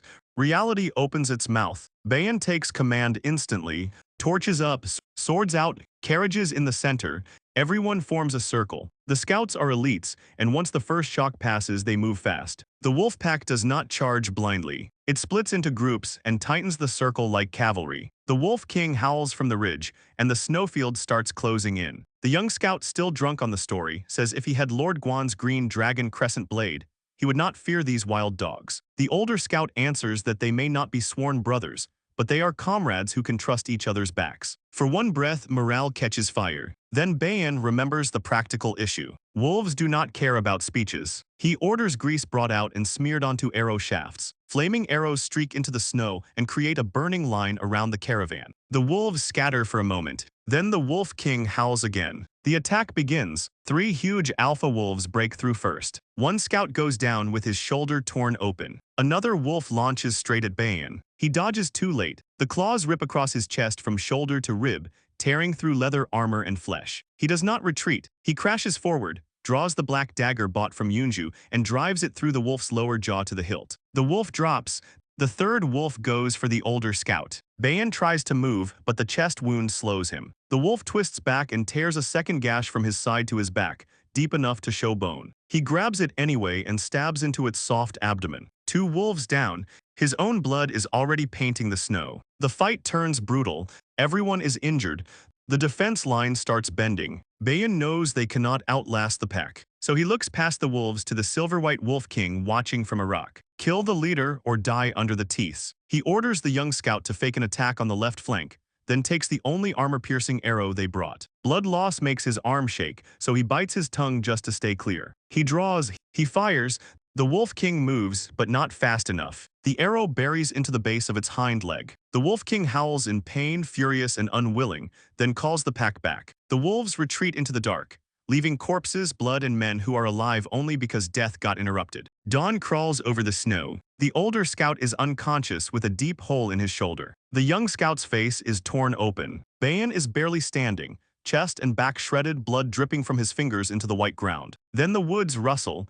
Bayan turns and shouts. This time it is not wolves. More than a dozen black-clad figures stand in the trees. Their leader wears a plain bronze mask, a black sable coat, and carries a long, narrow saber. He calls Bayan the Eye of the Azure Wolf, praises him for surviving the beasts and wounding the Wolf King, then says his luck has run out. The young scout forces himself up and threatens him with the Tianlang Khan's iron cavalry. The masked man laughs, then he moves so fast the scout barely sees him. He does not even draw the saber. One strike from the scabbard sends the young scout crashing into the carriage, unconscious. A black-clad man kicks Bayan's wounded knee and drops him back into the snow. The masked man asks what they saw and heard in Yunzhou. Bayan lowers his head and quietly shifts the dagger in his hand for one final strike. The masked man notices immediately. He breaks Bayan's wrist with the scabbard. The dagger falls. No scream, no begging, just broken bone, cold sweat, and teeth clenched hard enough to crack. They search him and find jerky, an empty water skin, and blood-soaked copies of Yunzhou Daily. The masked man opens the paper, sees the story illustration, and asks whether Bayan thinks he is the invincible warrior or one of the righteous brothers. Bayan spits blood at his feet. That is his answer. The masked man keeps the dagger and the newspaper. Then he orders Bayan's wounds washed with salt water and treated with the best jinchuangyao, because he wants him alive. The rest of the surviving scouts are executed. Bayan watches his brothers die in the snow, and grief finally tears through the last of his control. He breaks free with one working hand and lunges for the masked man's throat. The masked man simply kicks the deepest wound in his chest. Bayan blacks out hearing one final line. A wolf in a cage should act like a wolf. The masked man tells his men to keep Bayan alive, crush his bones if they must, tear his pride apart and make the untamed wolf beg. Then the snowstorm covers every trace. Back in Yunzhou, spring looks peaceful enough to insult the audience's blood pressure. The academy site is rising on the high ground Su once planned as Yingyu Mountain. Hundreds from Du and Hua's engineering corps dig foundations, ram earth, saw wood, cut stone, and move like the entire future got assigned a deadline. Fang Jingheng is running around with apprentices and blueprints, arguing over angles like a man personally offended by geometry. Meanwhile, I am in the backyard of the prince's estate at my favorite fishing spot, because someone in Yunzhou has to defend the leisure industry. Su is busy rewriting the war story with scholars. Yan is buried in ledgers. Fang practically sleeps beside the blast furnace and recently blew up half a workshop during an experiment. Everybody is wound tighter than a clock. I am under a sunshade with a fishing rod, holding the line for civilization. Yan arrives with the financial report. Last month's revenue doubled, including the first agency fees from Gao Feng's group. All 13 northern merchant houses have agreed to use Yunzhou Bank's silver notes for settlement. Our commercial network has taken shape. I tell her good work, promise a quarterly bonus, and try to return to pondering life. She has one more matter. The expired Yunzhou Daily copies packed with prairie trade goods are producing unexpected results. Informants inside the tribes say the most popular entertainment on the prairie is no longer wrestling or horse racing. It is gathering around bonfires, while literate tribesmen read Romance of the Three Kingdoms. Several tribal leaders have already asked caravans to buy later issues at high prices. One small Chilang tribe leader admired General Guan so much that he got drunk and beat a colleague who insulted him, claiming he was acting on behalf of heaven. I nearly dropped the fishing rod. This is not cultural output anymore. This is fan behavior crossing the border on a grain cart. Still, the logic is perfect. If they are obsessed with stories, they have less time to raid south. So I tell Yan to continue. Intensify it. Then a guard rushes in. Tianlang cavalry are outside the estate demanding an audience. The leader claims he was sent by the Khan, speaks with open hostility, and is already confronting the guards at the gate. There it is. The bill for the free newspaper has arrived. In the front hall, a burly Tianling centurion sits like he owns the guest seat. Two warriors stand behind him with hands on their sword hilts. When I enter, he barely gives a symbolic rise and asks if I am the southern idol prince. Luo Cheng steps forward, killing intent already out. I tell him to stand down. The centurion throws a token onto the table and asks if I recognize it. Yan examines it and says it belongs to the Tianling scout leader. According to the Ministry of Commerce records, the caravan leader who bought the largest batch of goods from our trade point half a month ago carried the same emblem. That man was Bayan Kor. He spent generously, focused on salt and grain, and held a status high enough to be one of the Khan's trusted eyes. The centurion's face changes. Good, Yunzhou is poor, not blind. I ask whether Bayan sent him to negotiate another big deal. He stops pretending. Bayan and 20 warriors disappeared on the road back after leaving Yunzhou, loaded with our grain and salt. No bodies, no survivors, nothing. The Khan wants to know whether Tianling warriors were slaughtered like fat sheep on southern territory. And if he does not see the people or receive a satisfactory answer within 3 days, Tianling Iron Cavalry will come south and find them personally. 3 days, not a request. A knife placed on the table. I pick up my tea and let the silence stretch. This could be a price pressure scheme. It could be the Khan trying to provoke us. Or he may truly believe Yunzhou took them. But after the missing scouts, the blood trail no one has seen, and that masked monster in the snow, one thing is obvious. Someone wants this fire lit. I put the cup down and tell the envoy this is the first I have heard of the matter, and I am deeply shocked. Bayan is a friend of Yunzhou, so we will immediately assist in investigating every trade route starting from the Yunzhou border. Then I give the guarantee plainly. If this happened within Great Xia territory, no matter who the culprit is, I will give the Tianling Khan an explanation. 3 days on the clock. Food secured behind me, war breathing at the gates. 3 days on the clock, Tianling warriors at my gate, and no corpse, no witness, no clean trail. So naturally, my first move is hospitality. Because if someone threatens war in your front hall, you can either draw swords immediately or make them eat dinner first, and let the bill become strategy. I tell the Tianling centurion that I am even more anxious than he is. Instead of shouting blame across the table,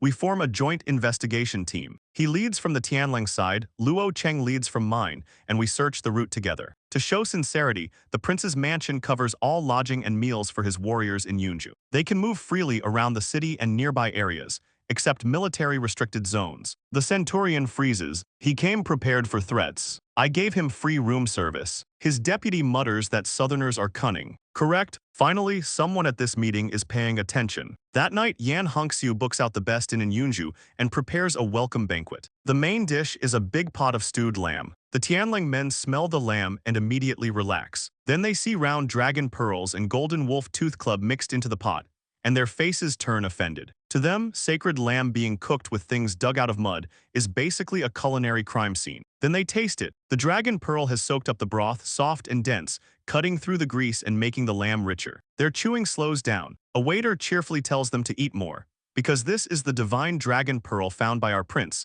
and 1 mu can yield 10 shi. A warrior drops his bowl. 1 mu, 10 shi, and there it is. The first crack in the grassland's confidence is not caused by a sword. It is caused by stew. The next day, the joint investigation begins. Yan knows the prairie trade route, so she leads with Luo Cheng and the Tianling men. On the way, they pass Fang Jingheng's workshop area. Before anyone even reaches it, the sound of metal strikes rolls through the air. The Tianling deputy asks what that noise is. Luo Cheng says it is just one of my toys, and Fang is debugging it. Just a toy, the kind of toy that makes warriors question their career path. At the river, a giant water wheel drives gears and connecting rods, raising and dropping a forging hammer weighing several hundred jin onto red-hot iron. Every strike throws sparks, and the force is beyond what even the strongest tribal blacksmith could swing all day. The centurion stares, then a layered cowhide belt snaps. The hammer crashes down, the whole machine stops, and Fang rushes out with oil-stained apprentices, wrenches, crowbars, and the spiritual energy of a man about to argue with physics. The centurion relaxes a little. In his mind, the machine is just a pile of unreliable junk. Good, please keep underestimating the junk pile. It has a long-term growth plan. Soon they reach the desolate border line 100 li from Yunzhou City,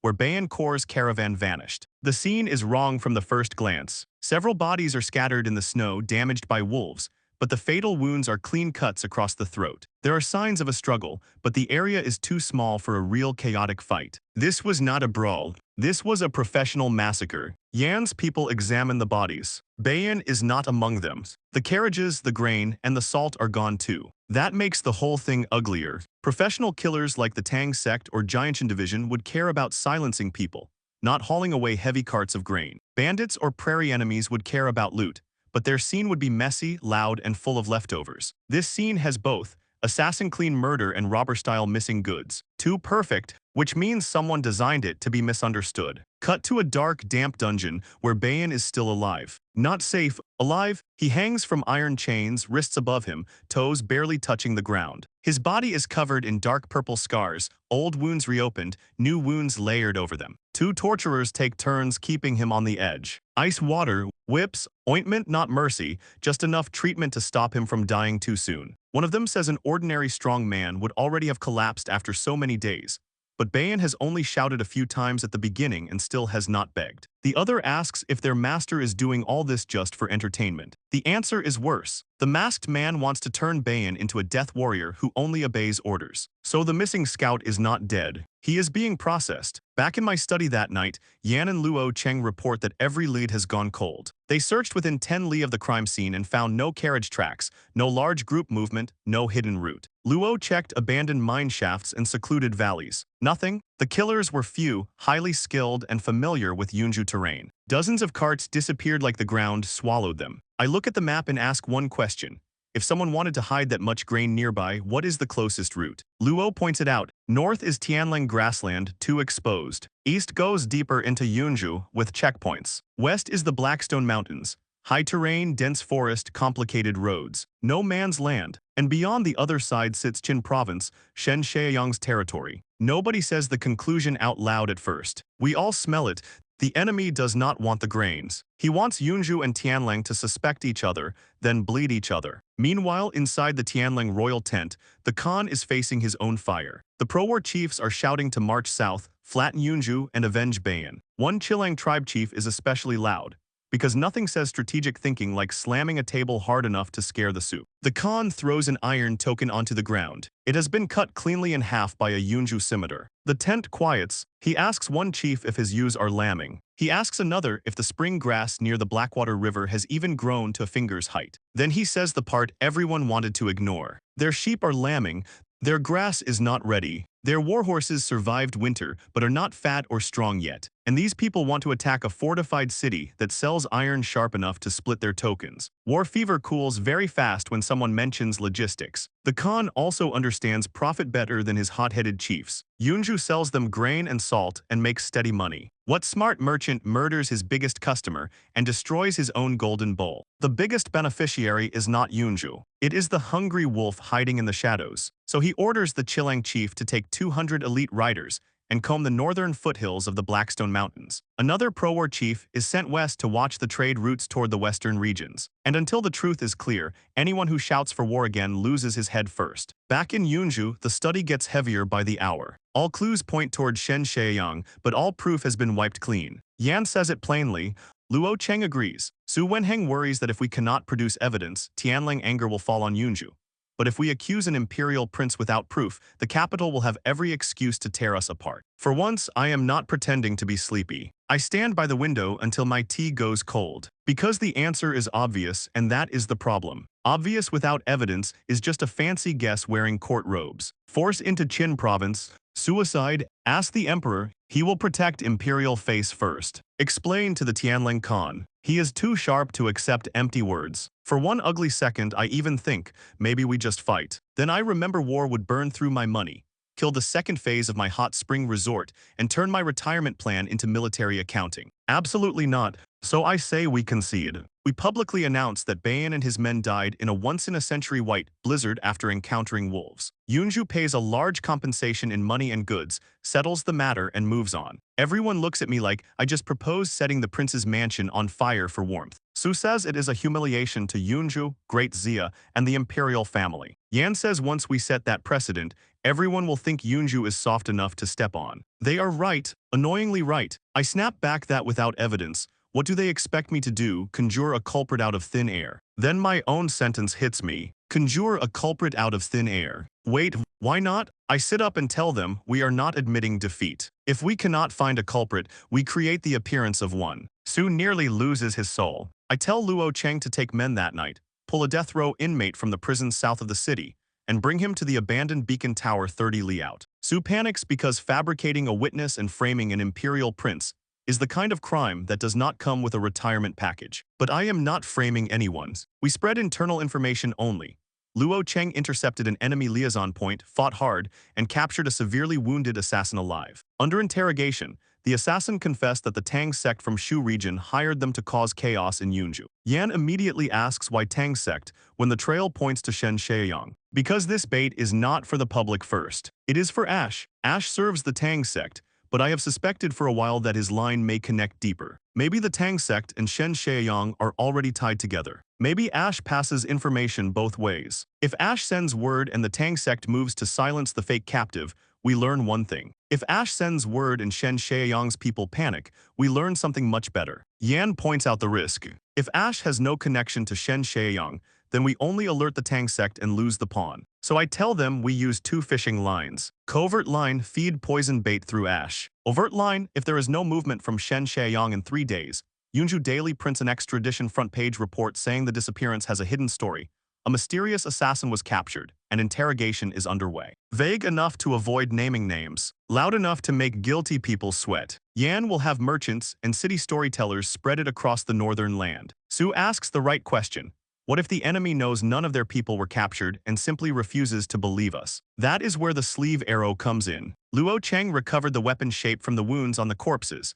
A small sleeve arrow with a unique design. If we claim this was found at the scene and place a fake matching sleeve arrow beside the captive, the enemy has reason to believe we really touched their trail. Now the trap has bait, scent, stage, and audience. 3 days later at night, the abandoned beacon tower waits 30 li outside the city. Inside, Luo Cheng sits with a dozen guards around a bonfire. A bound captive lies on the ground with a black sack over his head, groaning under interrogation. One guard kicks him and demands accomplices. The captive gasps that the third prince will not let them go. Very theatrical, honestly a little much, but if the fish bites, I am not reviewing the acting notes. Outside in the dark, Duanhua and the engineering corps have turned the whole area into a death field. Hidden pits filled with sharp bamboo spikes. Crossbows in the bushes already loaded, tied to thin tripwires. And farther back, guarded behind small mounds, several baskets of heavenly thunder fresh from the laboratory. Everyone waits in the cold. The wind drops. An owl goes silent.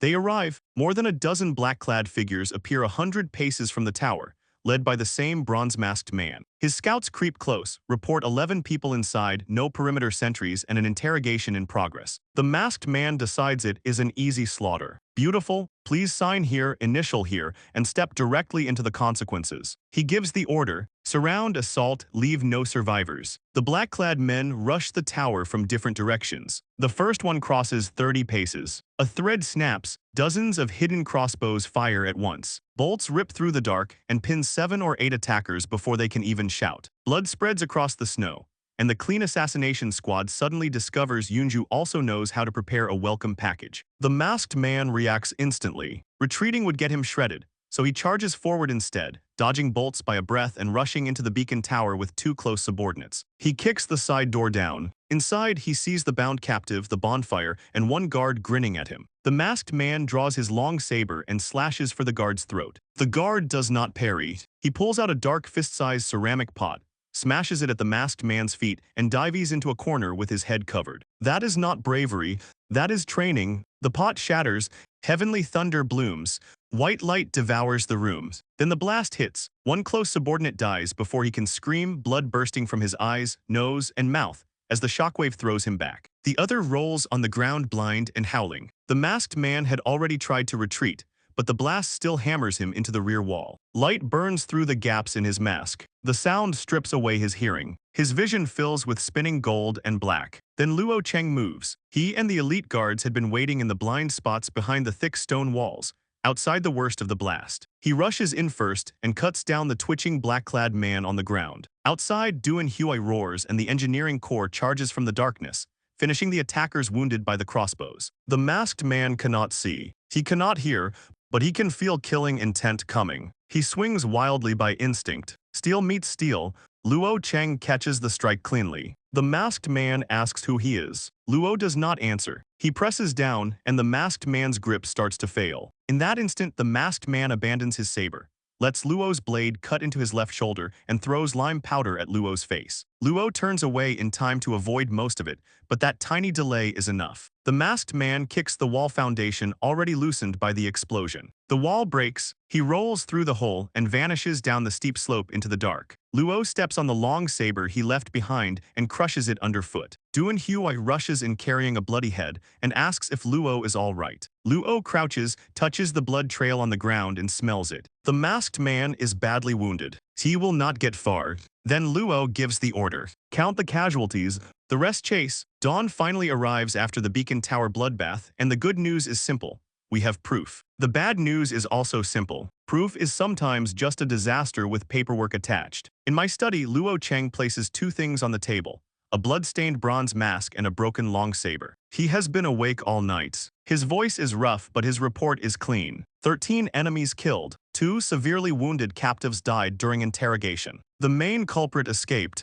Not ideal, but the saber stayed. Su Wenheng picks up the broken blade and studies the emblem on the hilt. After a long moment, he says the mark is Azure Dragon treading clouds. Black-armored elite cavalry. Only Shen Shaoyang's personal guards are qualified to use that emblem. Yan Hongxiu exhales like she has finally seen the fox's tail. I sit up from the blankets so fast my soul almost arrives late. Because after days of pressure, sleeplessness, and fishing becoming emotionally unavailable, I finally have the thing everyone kept asking for. Evidence? A guard reports that the Tianling Centurion has been waiting outside the mansion for a long time. Perfect. Send him to the front hall. Best tea, maximum politeness. I am about to remove one war-shaped headache from my desk. In the front hall, the Centurion is already out of patience. He says his patience is like his scimitar, nearly unsheathed. Very dramatic. I apologize for the wait and signal Luo Cheng. Luo places a heavy burlap bundle on the table. Inside are the broken Kanglong horizontal blade and the blood-stained bronze mask. The Centurion unwraps it,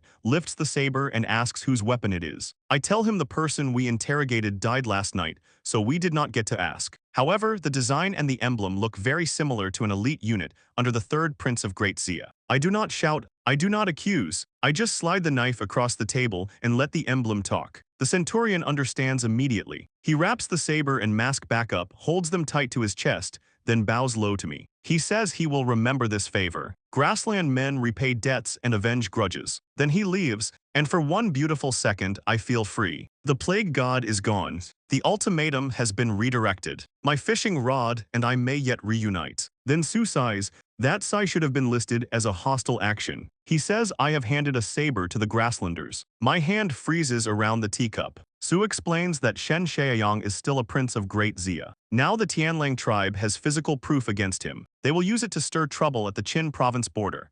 And if Great Xia lets a prince be dragged into a barbarian grievance, the imperial family's face gets trampled. Yan adds the other half. Shen Shaoyang will not swallow this loss. The Tianlang Khan will not let the evidence go. Qin province may see war, and Yunzhou will not stay untouched. There goes my afternoon. In my head, the peaceful image of fishing is ripped apart and replaced by fast horses carrying memorials, court officials howling about dignity, Shen Shaoyang raging in Qin province, and my imperial father dragging everyone into endless palace meetings.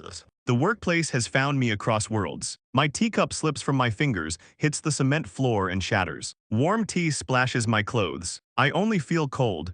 It seems I still cannot escape. At dawn, my bedroom looks like a defeated battlefield. I am sprawled across the bed, still in my outer robe. One boot is half on. The other has abandoned the campaign entirely. I have not slept for more than 30 hours. We baited Tang Sect, ran the fake captive trap, interrogated through the night, and threw a massive problem towards Shen Shaoyang. My body has submitted a resignation letter. Then the door opens. Su comes in with a scroll dense enough to injure a scholar. Yan follows, also exhausted but somehow still functional, which I personally consider suspicious. Su wants contingency plans, public reassurance, stronger defenses, official cleanup, and probably 3 more scrolls hiding inside that scroll. Yan says defense is not enough. While Shen Shaoyang and Tianling are suspicious of each other, Yunzhou should drive merchant teams, reputation, and influence into the northern lands like nails. Su calls that taking chestnuts from the fire. Yan says waiting is death. They start arguing beside my bed before sunrise. This is not governance. This is a meeting invite with legs. I explode, not because their points are wrong. That would be easier. I explode because the one thing I wanted,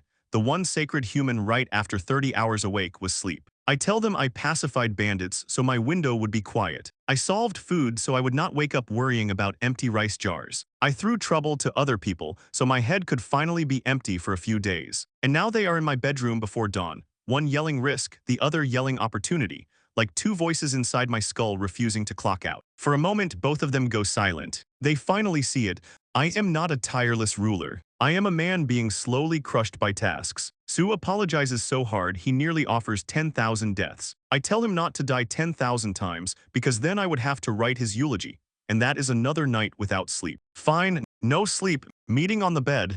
Everyone sit. If this nightmare insists on becoming a strategy session, at least I am keeping the blanket. First, we identify the real enemy. The Tang sect behind Ash is tied to Shen Shaoyang. Tang sect handles assassination and infiltration. Shen Shaoyang controls court and military pressure in the north. Now they are trying to use Tianling to squeeze Yunzhou from the grassland side. So pure defense will leak everywhere. But Yan's idea of rushing merchants straight in will also hit an iron wall, because Shen Shaoyang and Tianling have already been connected for years. What Yunzhou needs is not just defense or offense. We build infrastructure. They stare at me. Good, new word, fresh confusion. First, roads. If Yan wants merchant teams and influence to enter the north, they need roads. I approve a cement official road from Yunzhou City to the northern border. A journey that used to take 3 days can be cut to 1. Lower transport cost, faster goods, influence that can actually move. Second, walls. If Su wants safety, we build Yunzhou City's walls higher and thicker with Fang Jingheng's latest cement formula. Then we add watchtowers and fortresses at every strategic pass toward the grasslands. Third, post stations. Every 30 li along the main roads, Yunzhou builds a post station. In peace, they serve merchants, travelers, letters, and Yan's commercial intelligence network. In war, they carry military intelligence. Roads are arteries, walls are bones, post stations are nerves. And all of this starts because I want one uninterrupted nap. Offense and defense stop being an argument. The same plan opens trade, stabilizes people, moves information, strengthens borders, and gives Yunzhou control of the northern game board. I give the orders.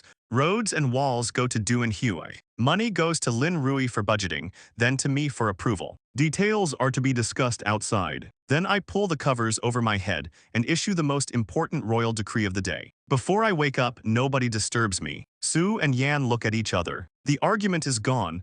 They bow to each other and leave quietly. The bedroom finally returns to silence. Outside, Yunzhou's gears begin spinning faster than ever. Inside, I snore. Cut to Qin province, inside Shen Shaoyang's Jidushi residence. This place is not elegant. It is iron, blood, tiger skin, weapons, and the personality of a man who thinks intimidation counts as interior design. Shen Shaoyang stands on a white-browed tiger skin rug, slowly wiping an already polished treasured sword. The bronze-masked man kneels in the center of the room, left shoulder bandaged, blood still seeping through. He has been kneeling for an hour. Shen Shaoyang finally turns and asks how more than a dozen top experts went to deal with a young prince in Yunzhou, yet only he crawled back like a stray dog. The masked man admits incompetence. Wrong answer, but there was no good one. Shen Shaoyang nudges open the package on the floor and reveals the broken Kanglong horizontal blade. His blade is broken.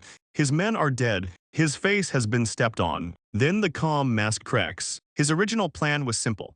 Pin the blame on me, force Yunzhou and Tianling into war, and harvest the benefits while we bled each other. Instead, his man delivered human evidence and physical evidence into enemy hands, turning Shen Shaoyang from chess player into pawn. He smashes a white jade rhinoceros horn cup against the floor. Because apparently when rich villains get embarrassed, furniture files the complaint. The masked man says he deserves 10,000 deaths. Shen Shaoyang says dying is too easy. If war comes and fails, the masked man will not need to live, and Shen Shaoyang will have his frail, sickly sister brought from Jiangnan to the residence. The threat lands.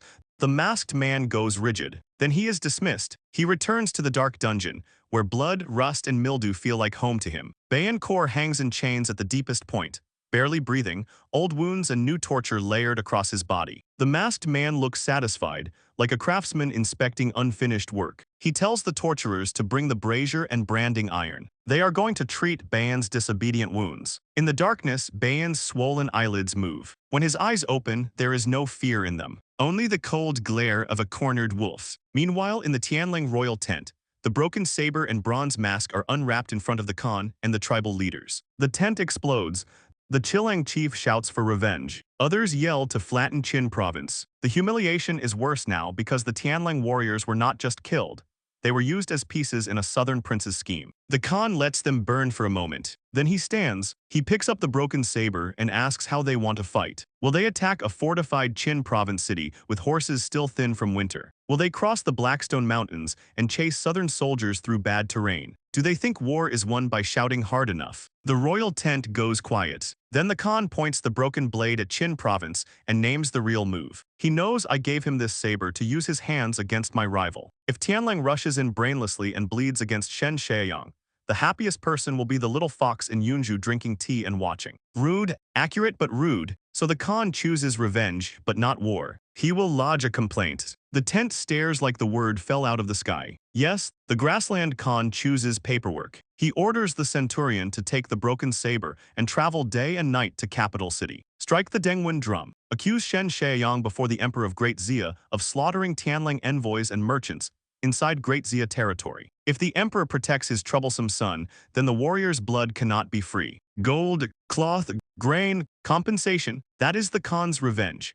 Not charging into a bad war, but forcing the southern emperor to pay for his own son's scandal. He also sends word to me. He has received my sincerity. From this day forward, Yunzhou merchants are honored friends of the Tianling tribe. Anyone who touches them is an enemy of Tianling. So the war that could have burned the north gets redirected. Not extinguished, redirected straight toward the capital. Cut to capital city, where the Dengwen drum outside Changshan gate starts beating. Dongs, dongs, dong. At first, people think some fool is making noise. Then it keeps going for a full quarter of an hour, and the markets wake up like someone spilled boiling tea on the whole city. The Dengwen drum is not for gossip. It is for grave injustice carried straight toward the throne. And the man beating it is a grassland warrior. The centurion stands shirtless beneath the drum, scars across his bronze skin, swinging a drumstick as thick as a forearm. Behind him are more than a dozen Tianling warriors, unarmed but still radiating enough killing intent to make citizens and imperial guards step back. This is not a complaint.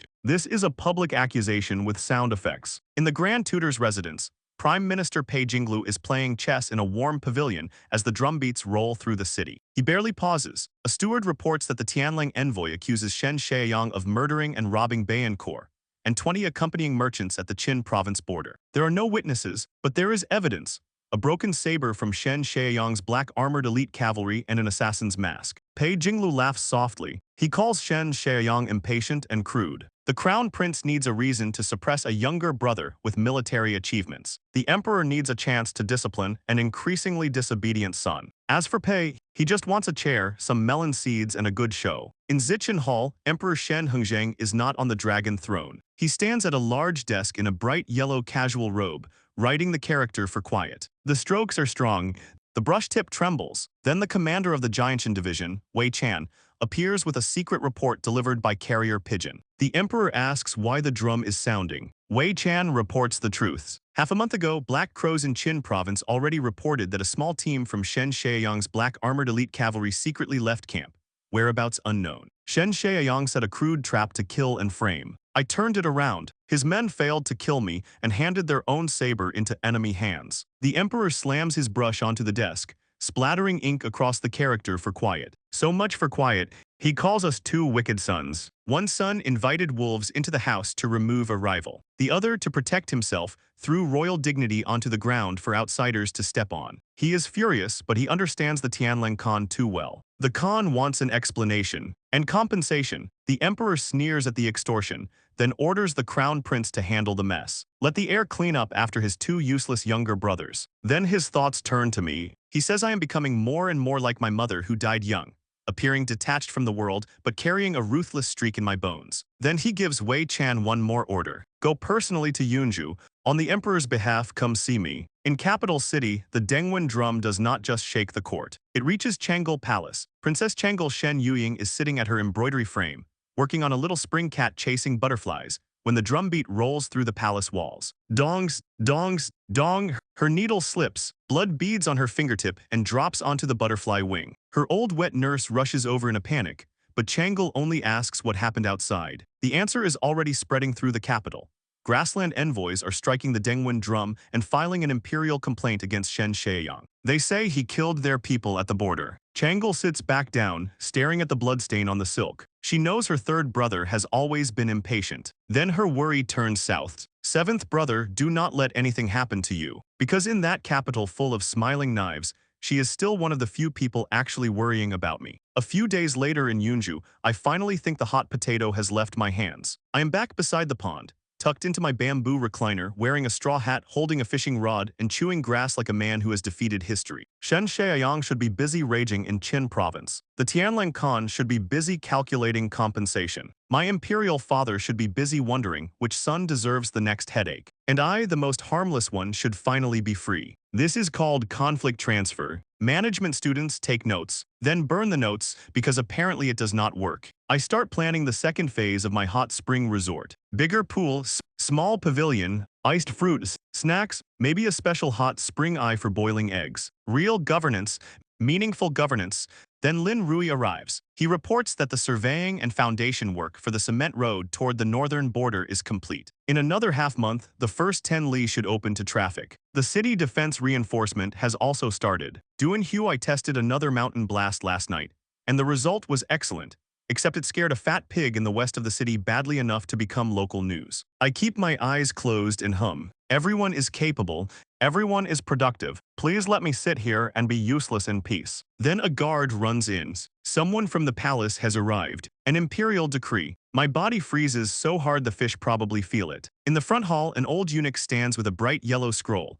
2 imperial guard captains behind him. I kneel with Su Wenheng, Yan Hongxiu, Luo Cheng, and the others. The decree begins with praise. Filial, intelligent, diligent in guarding Yunzhou, turned barren land fertile, appeased the barbarian threat. Lovely, empty, please skip to the poison. Then comes the reward. 500 taels of gold and 100 bolts of brocade. My ears perk up. 500 taels of gold can dig more hot spring pools. Maybe the emperor does love me. Then the decree keeps going. Because joy in this life apparently has a knife hidden behind it. From today onward, I am permitted to expand the genuine guard and take overall charge of security for the northern 3 states' trade routes. Passing merchants may receive its protection. In cases of banditry, I may act expediently. That is the official wording. The practical meaning. Congratulations, I have been promoted to Regional Road Police, Trade Route Babysitter, Bandit Response Department, and future scapegoat for every stolen chicken between Yunzhou and the horizon. This is not a reward. This is a project handoff disguised as Imperial Grace. Worse, it makes me visible. If I expand the escort force, the Crown Prince can say I am gathering troops. Shen Shaoyang can say I am colluding with the grasslands. The court families can say I am building private influence. My harmless, useless prince mask cracks right down the middle. I stand up holding the decree like it weighs 1,000 jin, and thank His Majesty with a smile uglier than unpaid overtime. The eunuch leaves satisfied. Behind him remains gold, brocade, and a room full of people seeing completely different futures. Su is thrilled because Yunzhou now has legitimate authority to extend influence across the north. Yan is thrilled because Genuine Escort Agency has official court authorization, which means commercial expansion can now wear government boots. Luo Cheng checks the gold and says that with this military fund, he can double the genuine guard within 3 months without reducing combat strength. One sees status, one sees business, one sees soldiers. I see sleep leaving the province. I cut off the celebration and assign work before they can become more inspired. Su drafts the pricing and structure for the new security business. Yan plans how the commercial network cooperates with the expansion. Luo trains the existing men first. Expansion can wait. Good, everyone has tasks. Everyone leave. Then a soft voice appears in the hall. Someone says he has also prepared a small gift for me. Everyone turns. At the entrance stands a young-looking eunuch in deep gray robes, quiet as a shadow. Nobody saw him arrive. Luo Cheng's hand tightens on his saber. The visitor is Wei Chan, Grand Supervisor of the Jianshan Division. The Emperor's shadow just walked into my house, and my survival instincts begin screaming in 3 languages. I jump up with the warmest, most harmless smile I own and greet him like a beloved elder, while internally I am seeing my whole retirement plan flash before my eyes. Wei Chan smiles back. His eyes do not. 2 young eunuchs carry in a box covered with yellow brocade. Inside is silver frost charcoal, a palace-only supply that burns smokeless, odorless, and intensely hot. On paper, it is a considerate gift for the cold north. In reality, I stare at it and wonder whether my imperial father is reminding me that he knows about my cement kilns, iron smelting, and every little fire I have been playing with. Then Wei Chan delivers the verbal decree. The emperor says peace in the north is important. I am young and may lack experience, so Wei Chan has been sent to assist from the side and observe Yunzhou's new developments. Then he leans close and gives the real message. His Majesty hopes the north remains peaceful, and hopes I do not create more things for him to worry about. Translation: congratulations on your promotion, also the imperial surveillance package has arrived. Wei Chan asks to stroll around the estate. I say of course. What am I supposed to do? Ask the emperor's personal shadow to respect my privacy. He leaves silently, and my smile collapses the moment he turns the corner. Shen Shaoyang is an elite enemy with patterns. The Tianlang Khan is a business opponent with a price. Wei Chan is different. The Jianshan division answers only to the throne. It is not part of the normal ministries, not part of the clean little rulebook, and not something you beat by being clever for one afternoon. I sigh. The second phase of the hot spring resort has to be delayed again. The next morning, I try fishing anyway. Mistake. Across the pond, Wei Chan appears silently with fish food, scattering pellets into the water like he has always lived there. My heart nearly leaves through my sleeve. This is not surveillance anymore. This is a personal jailer with excellent manners. He compliments my refined taste and says he has seen many princes in the palace. Some love riding and archery, some love painting and calligraphy, but one who loves staring at a still pond is rare. I grunt, because explaining that this pond is my last emotional support structure feels unwise. Then he starts listing what he saw in Yunzhou. Water-powered forging hammers, new plows in the fields, farmers working faster and even humming. An academy that teaches arithmetic and geography instead of only the 4 books and 5 classics. Teachers who are accountants and caravan managers. Every sentence sounds polite. Every sentence says, I saw your secrets. He asks whether he may audit my physics and chemistry lessons. My smile freezes. Absolutely not, says every organ in my body. Out loud, I say of course. But unfortunately, I recently caught a cold and classes are suspended. Wei Chan tilts his head and notes that my complexion is rosy and my voice seems strong. I have been caught lying by a man who probably hears dust move. He does not push. He simply says he will visit the academy instead and see how my accountants and caravan managers are setting examples as teachers. Then he walks away, leaving me alone with a pond that no longer feels peaceful. At Ju Academy, the arithmetic classroom is tense enough to count as a battlefield. Cao Yuanheng, who normally handles money like a veteran general, stands at the podium sweating through his soul. Dozens of poor students sit in gray uniforms with slates in hand, eyes bright and hungry. Wei Chan sits quietly in the last row, smiling. That smile is the problem. Cao writes a problem on the black lacquered board. Chickens and rabbits in one cage, 35 heads, 94 feet. How many chickens and rabbits? Classic problem, ancient classroom. Suddenly, equations enter the chat. The children set unknowns, calculate on their slates, and soon a thin boy raises his hand with the answer.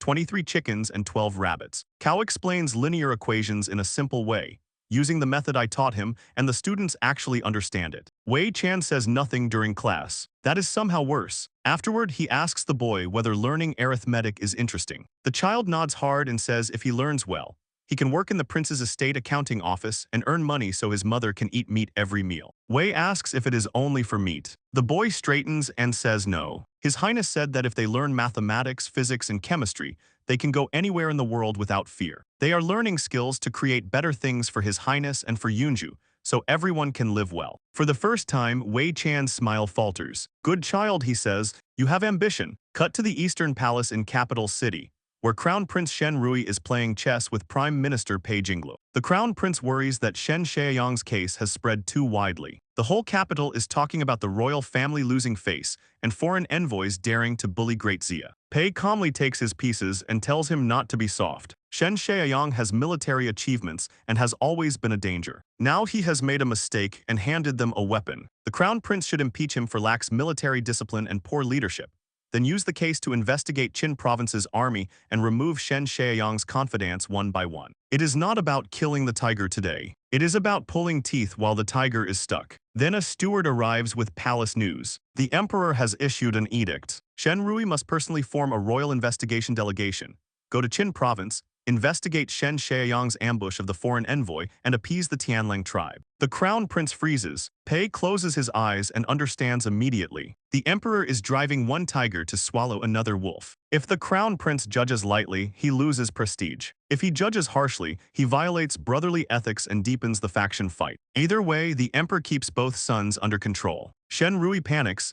Pei tells him to play along. Going to Qin province looks dangerous, but it is also an opportunity. An opportunity to drag me, the 7th Prince of Yunzhou, deeper into the water too. Of course, some people see a crisis and think, how do we solve this? Capital politics sees a crisis and thinks, how do we involve one more relative? That evening, in a military tavern south of the city, Shen Shaoyang's officers are furious. They shout that the crown prince is a poetry-writing pretty boy coming to humiliate the tiger of Qin province. They boast that once he reaches Qin province, a few hundred imperial guards will not be enough to threaten Shen Shaoyang's personal guards. The next morning, the Eastern Palace's side fires back through tea houses and storytellers. Now the crown prince becomes a brave, righteous heir, walking into danger for national law and justice. Shen Shaoyang becomes the arrogant prince who must be investigated. Public opinion spreads through capital city like wind. In Zichen Hall, Emperor Shen Hongzheng knows exactly what is happening. He allows it. The crown prince needs to learn how to gather public support. Shen Shaoyang needs to feel pain. And the emperor wants to see whether his heir is good steel or rotten wood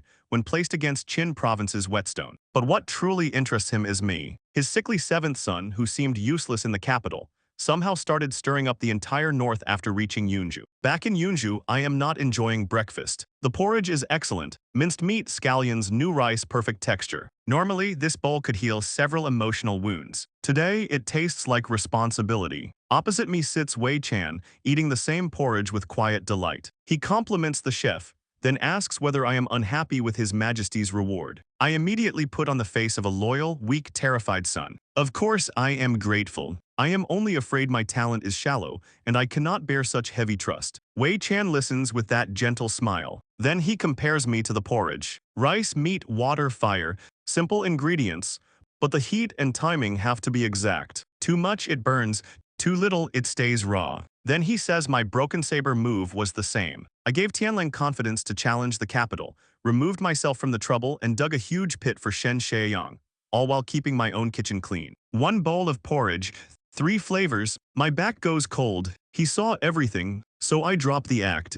I tell him I am not some mastermind. I was lazy and afraid of trouble. I handed over the saber so the centurion would leave and I could get quiet. What happened after that was the Khan's business. Wei Chan smiles wider. Then he stands behind me and places both hands on my shoulders. Gentle hands, iron pressure. He says the more I want peace, the more the world will refuse to give it to me. My whole body locks.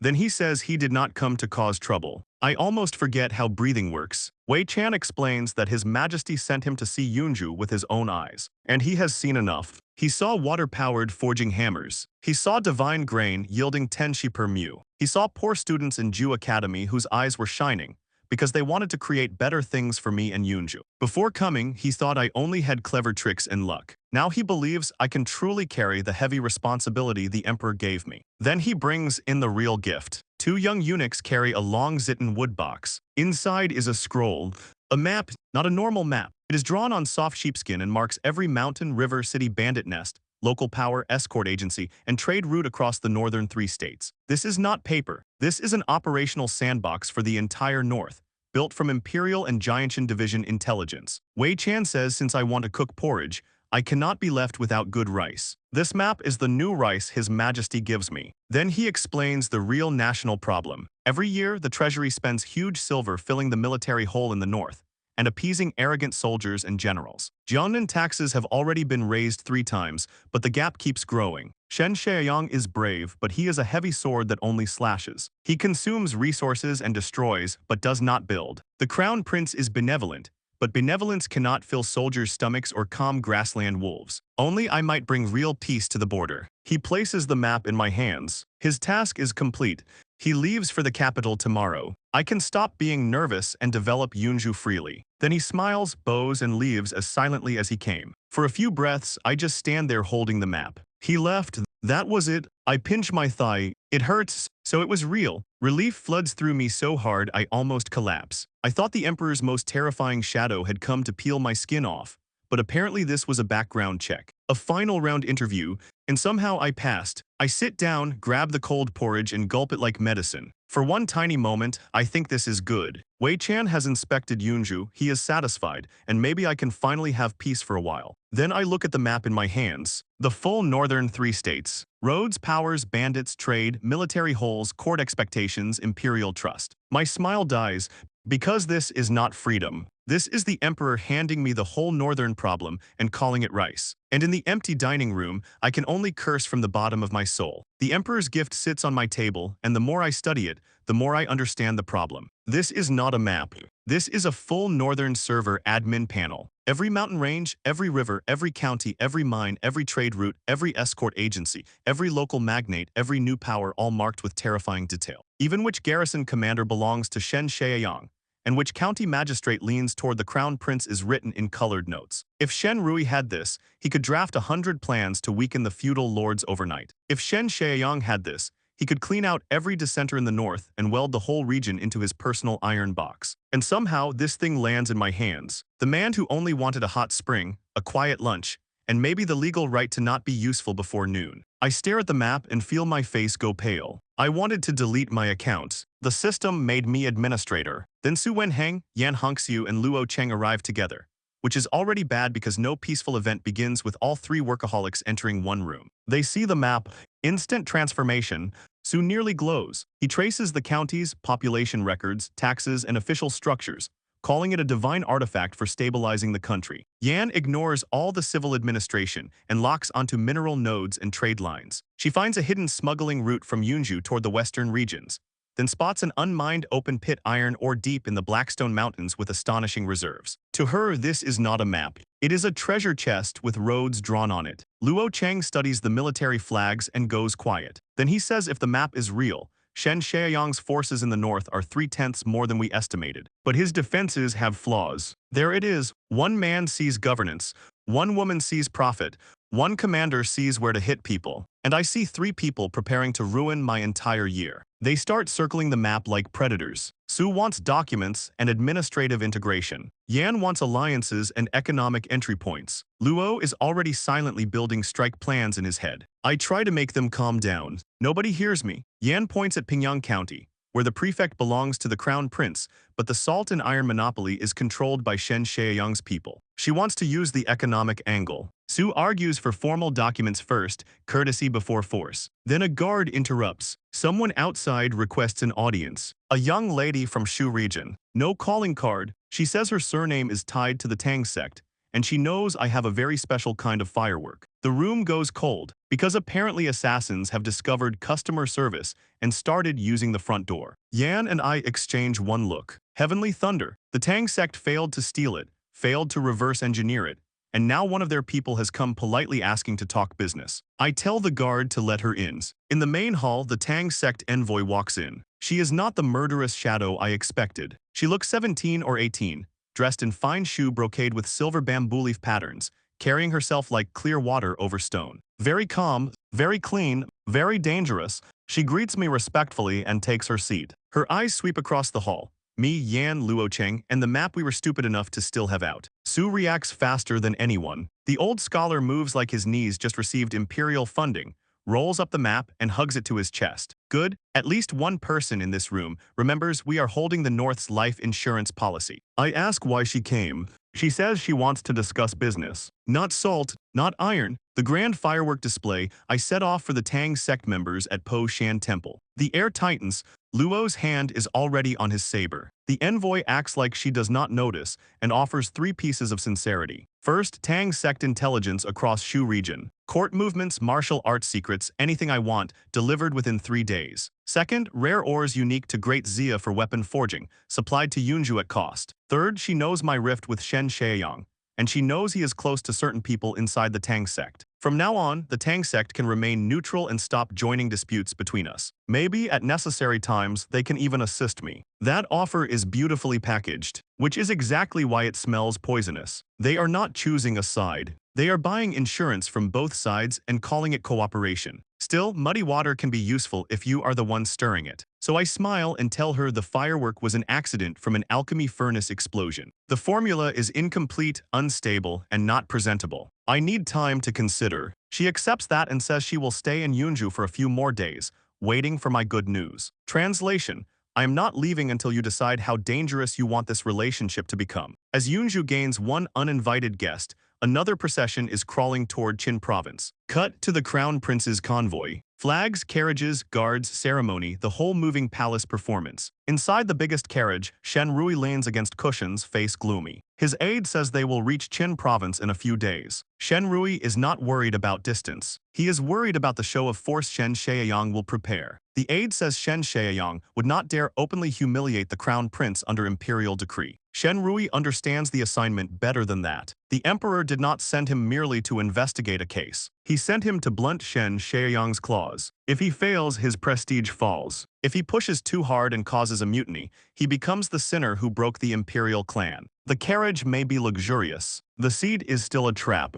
Cut to Qin province, where Shen Shaoyang receives the capital's 800-ly secret report. He is on the training ground, shooting arrow after arrow from a Tushi bow, every shot striking the bullseye from 100 paces. Then he reads that the crown prince is personally coming. The silk report gets crushed in his hand. He throws it at the masked man and rages that this is all because of his failure. If the broken saber had not fallen into my hands, Shen Shaoyang would not be suffering this humiliation. For a second, he wants violence. The masked man stops him. They can make the crown prince's journey difficult. They can make him leave with nothing. But they cannot harm him because he carries the emperor's decree. Touch him and Qin province goes from wronged party to rebel. That word cools Shen Shaoyang down. Rebel? Even rage has to respect the label that gets your whole household erased. So they choose intimidation instead. The black-armored elite cavalry will assemble. The moment the crown prince's carriage enters Qin province, it will be escorted by the elite camp. The city garrison will lock down the whole city. No one enters or leaves freely. Not defiance,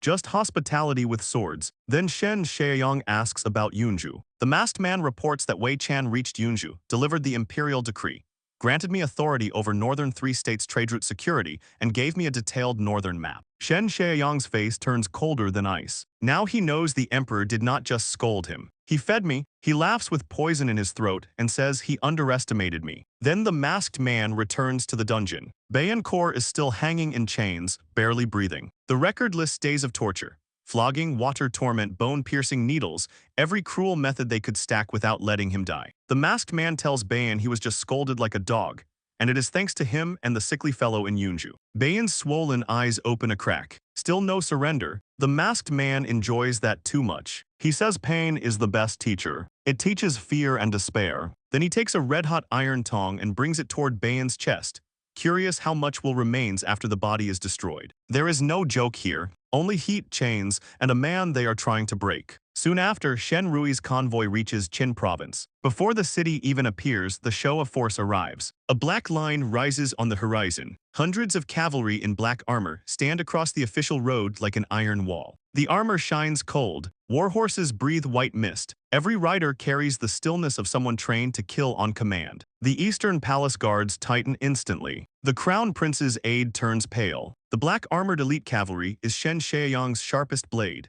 and right now that blade is being held across the road with a smile. Their commander says they are here by the third prince's order to protect the crown prince. Protection, of course, the kind where the cage has wheels. Shen Rui looks through the carriage curtain and smiles gently. Since his younger brother is so thoughtful, they accept. So the convoy enters Qin province under escort. Inside the city, every shop is shut. Streets are empty. Soldiers stand every 10 steps, hands on swords. The whole city feels like a beast with every scale raised. This is not a welcome. This is a warning with architecture. At the Jidashi residence, Shen Shaoyang finally appears. He stands on the steps in dark riding clothes with a scimitar at his waist and personal guards behind him. He does not come down to greet the crown prince. He laughs loudly and says military affairs have kept him busy, petty scoundrels have entered the city, and martial law was only to protect the imperial carriage. He says he hopes the crown prince will not take offense. His face says he hopes the crown prince chokes on it. Shen Rui steps forward anyway and links arms with him affectionately. He says he came for state affairs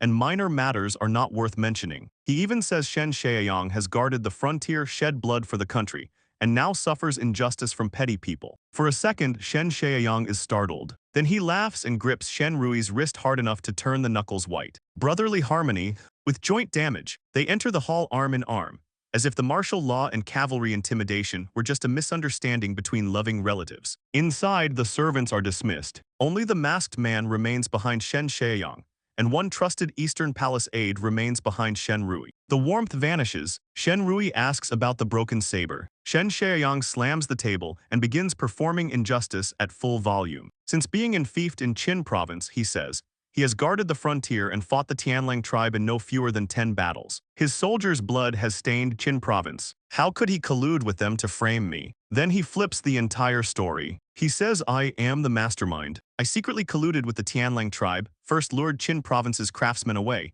then orchestrated the ambush of the Tianlang envoy, then forged the broken saber to pour dirty water on his head. The Eastern Palace aide is stunned. Because the lie is so large it should need its own stable. Shen Rui smiles and asks the obvious question. Do you have evidence? Shen Shaoyang says yes. He orders the masked man to bring up the grassland guest. Chains drag outside the hall. Two jailers haul in a prisoner who is barely recognizable as human. Bare chest covered in wounds. Fresh brand marks over old whip scars. Thick chains on his limbs. Every step leaves blood behind. Shen Rui's brow tightens. The jailer grabs the prisoner's hair and forces his face up. Even tortured beyond recognition, the deep features and unyielding eyes are clear. Bayan Kor, the missing Tianlang scout leader. Shen Shaoyang declares that his scouts found Bayan half dead in the Blackstone Mountains, brought him back, and after interrogation he confessed everything. Then Shen Shaoyang looks down at the broken man in chains. Speak, he orders. Tell the crown prince exactly how you and the idol prince of Yunzhou conspired. Every eye in the hall turns to Bayan. Every eye in the Qin province hall lands on Bayan Kor, and Shen Shaoyang finally plays the card he thinks will flip the whole table. The missing Tianlang scout leader is alive. Broken, chained, burned, and barely breathing. But alive, and Shen Shaoyang wants him to speak one sentence that can drag Yunzhou into the mud. Shen Rui looks at the bloodied face and asks his third brother if this is his evidence. Shen Shaoyang says yes. Bayan trembles with every breath. His gaze moves past Shen Shaoyang and locks onto the bronze-masked man in the shadows. And for one instant, hatred cuts through all the pain. Then he turns to the crown prince. And he lies. He says it was the 7th prince of Yunzhou. He says I approached the Tianlang tribe first, offering grain and ironware, but with one condition. Tianlang had to help me stage a play against Shen Shaoyang. The play was simple, according to him. After trading with Yunzhou, Bayan and his men would take the small path through the Blackstone Mountains. My people would arrange an ambush scene, create evidence, and make it look like Shen Shaoyang's troops killed them. Then Tianlang could take that evidence back, cry to the Khan, and provoke war against Qin province. That testimony is neat.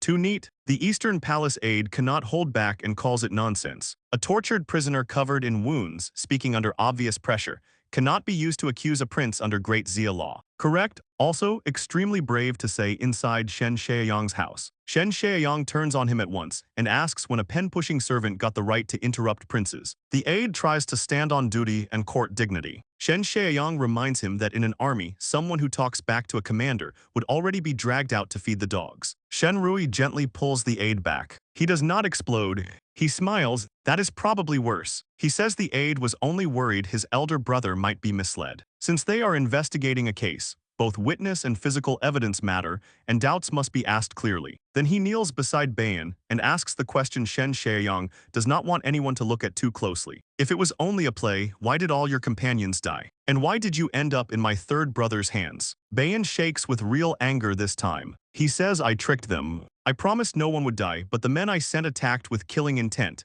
killed his brothers and tried to silence him too. He fought out, escaped into the Blackstone Mountains, and Shen Shaoyang's men found him. Then his strength runs out and his head drops. He passes out. Shen Shaoyang has him taken away and asks Shen Rui what else he has to say. The hall goes silent. Shen Rui walks to the door and looks out at the gray sky. Then he says the case is too important. A single witness is not enough. He needs time to sort everything properly. Shen Shaoyang mocks him for still wanting perfection. The witness is here. The confession is here. What else does he need? Does he want to drag me from Yunzhou for a courtroom confrontation? Shen Rui keeps the gentle tone. He says he is not disbelieving Shen Shaoyang. This matter affects prince reputations, Great Xia's foreign relations with Tianlang, and the safety of the whole northern border. If they close the case with one tortured witness, it becomes a farce. And he wants to know something else. When did the sickly 7th prince gain the courage and ability to connect with Tianlang, command experts, and set such a grand scheme under everyone's noses? Was someone else behind it? Was there a larger conspiracy? Smooth, so smooth it could be served at a palace banquet. Shen Xiaoyang grumbles that the culprit is obviously me, but says Shen Rui can investigate all he wants. He has nothing to fear. Shen Rui claps happily. Beautiful, consent acquired. Tomorrow he wants the Qin province border defense records from before and after the incident, plus the scout camp patrol logs. He will compare them with Bayan's confession and check for omissions. Shen Xiaoyang frowns, but he already said he welcomes investigation. So he agrees. He even says Shen Rui can inspect black armored elite cavalry drills if he wants. Inside the crown prince's departing carriage, the aide finally asks whether he believes Bayan's story. Shen Rui drinks tea and says no. The confession sounds complete, but the holes are obvious. If I really conspired with Tianlang, why use such a visible method? If I wanted to silence them, why leave the most important witness alive? The aide adds that Shen Xiaoyang presenting the witness now is too convenient, like it was prepared specifically for the crown prince. Exactly, Shen Xiaoyang knows Shen Rui came to weaken his military power, so he created a witness to turn the blade back toward Yunzhou. And then the chapter shows how that witness was made. 3 days earlier, in the Qin province dungeon, the masked man is still amusing himself with Bayan's suffering. Bayan is chained over a water trough. The jailer releases the mechanism, and Bayan drops under the water, bound and helpless, bubbles rising as his body fights for air. The masked man watches in silence. This is his private stage. Then Shen Xiaoyang's voice cuts through the dungeon. He catches him, the masked man panics, and Shen Xiaoyang storms in, ordering Bayan pulled up. When he sees the captive's grassland features, he realizes what the masked man has done. The masked man admits he kept Bayan alive privately after intercepting the Yunzhou grassland convoy, supposedly to interrogate more information. Shen Xiaoyang kicks him down. He is not angry because the prisoner was tortured. He is angry because the prisoner exists. A live witness means exposure. The crown prince is coming. If Shen Rui finds Bayan, Shen Xiaoyang can be dragged straight into disaster. So he orders both the masked man and Bayan disposed of cleanly. Bayan hears enough through the pain. Crown prince, live witness, troubled, complaint. He understands one thing. Shen Xiaoyang is afraid because Bayan is evidence. And if he dies now, he dies as a tool in someone else's scheme. He cannot accept that. His brothers died in the snow. The older scout fell. The young scout roared for him. Their throats were opened like animals. He has not taken revenge, so he forces his broken body to speak. Wait, killing me will cause you more trouble. Shen Xiaoyang stops. Bayan says a speaking witness can help him bite back. Now Shen Xiaoyang listens. Bayan offers the lie. He will testify that I, the idle prince of Yunzhou, planned everything. He will say he was betrayed by me and nearly silenced. In exchange, Shen Xiaoyang must keep him alive and send him back to the grasslands. Shen Xiaoyang laughs. He likes the deal. He orders the best doctor and best medicine to keep Bayan's life hanging by a thread. That is why the witness in the hall can speak. Not because Shen Xiaoyang found truth, because Bayan found a way to survive one more move. The investigation moves to the Qin province confidential military archive. Shen Rui changes out of grand court robes and sits in a simple moon-white gown, calmly reading the border scout patrol logs. The chief clerk of the Jidushi residence stands beside him, explaining every route. According to the records, within 7 days before and after Bayan's disappearance, Qin province sent 126 scout teams. They patrolled east of the Blackstone Mountains, but none entered the incident location. The clerk points to Black Wind Gorge. Treacherous terrain, frequent rockfalls, always a patrol blind spot. Also the final stretch toward Yunzhou. Qin province scouts only patrol to the mouth of the gorge to avoid misunderstandings with Yunzhou. Every patrol has signatures. Every time number, route, and team is recorded. Very clean, suspiciously clean. Shen Rui praises the discipline. Then he asks for the corresponding accounts. Provisions, equipment requisitions, weapons wear, dry rations, water, and write-offs for those patrols. The chief clerk's smile freezes. And there it is. Patrol logs can be polished. Accounts are a swamp. Quartermasters, armaments, mess camps, daily supplies, phantom soldiers, false equipment losses, inflated provisions. You cannot wipe an entire military logistics system clean just because the crown prince brought tea. The clerk tries to delay. The records are in a different office. The accounts are vast. The documents are crude. It would take time and might tire His Highness. Shen Rui waves it off. He has patience. Bring them as they are. The clerk finally admits he lacks authority. Military accounts need Shen Shaoyang's command. Shen Rui acts apologetic, tells him of course state affairs are serious. Go ask third brother exactly as stated. The clerk nearly flees. Once he is gone, the Eastern Palace aide praises the move. Whether Shen Shaoyang gives the accounts or refuses, he is disadvantaged. Shen Rui closes the logbook. He was never really after the ledgers themselves. The ledgers are the open chessboard. His true goal is to see how much military strength Shen Shaoyang has hidden. If he cannot see the soldier roster, he checks food consumption. If he cannot touch the equipment inventory, he checks iron purchases. An army can hide its name and movements. It still has to eat.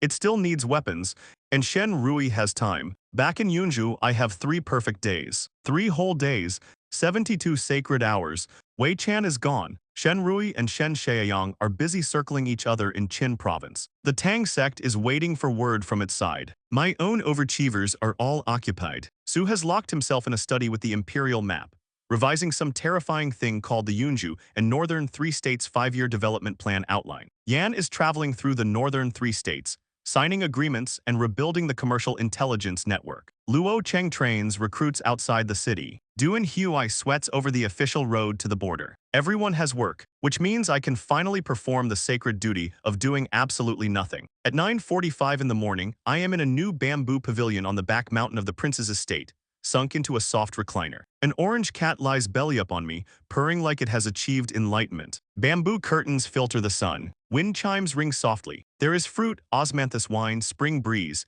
and the kind of silence a man could build a religion around. I begin planning the future properly. Once roads are built and trade routes stabilize, I can delegate more power. Maybe create a Yunzhou construction committee, or a cabinet, or some board where other people hold meetings, and I only stamp the final documents and collect dividends. 2 workdays a year, 1 for bonuses, 1 for annual meeting, the other 363 days for hot springs, and researching 100 ways to eat cantaloupe. Then footsteps approach.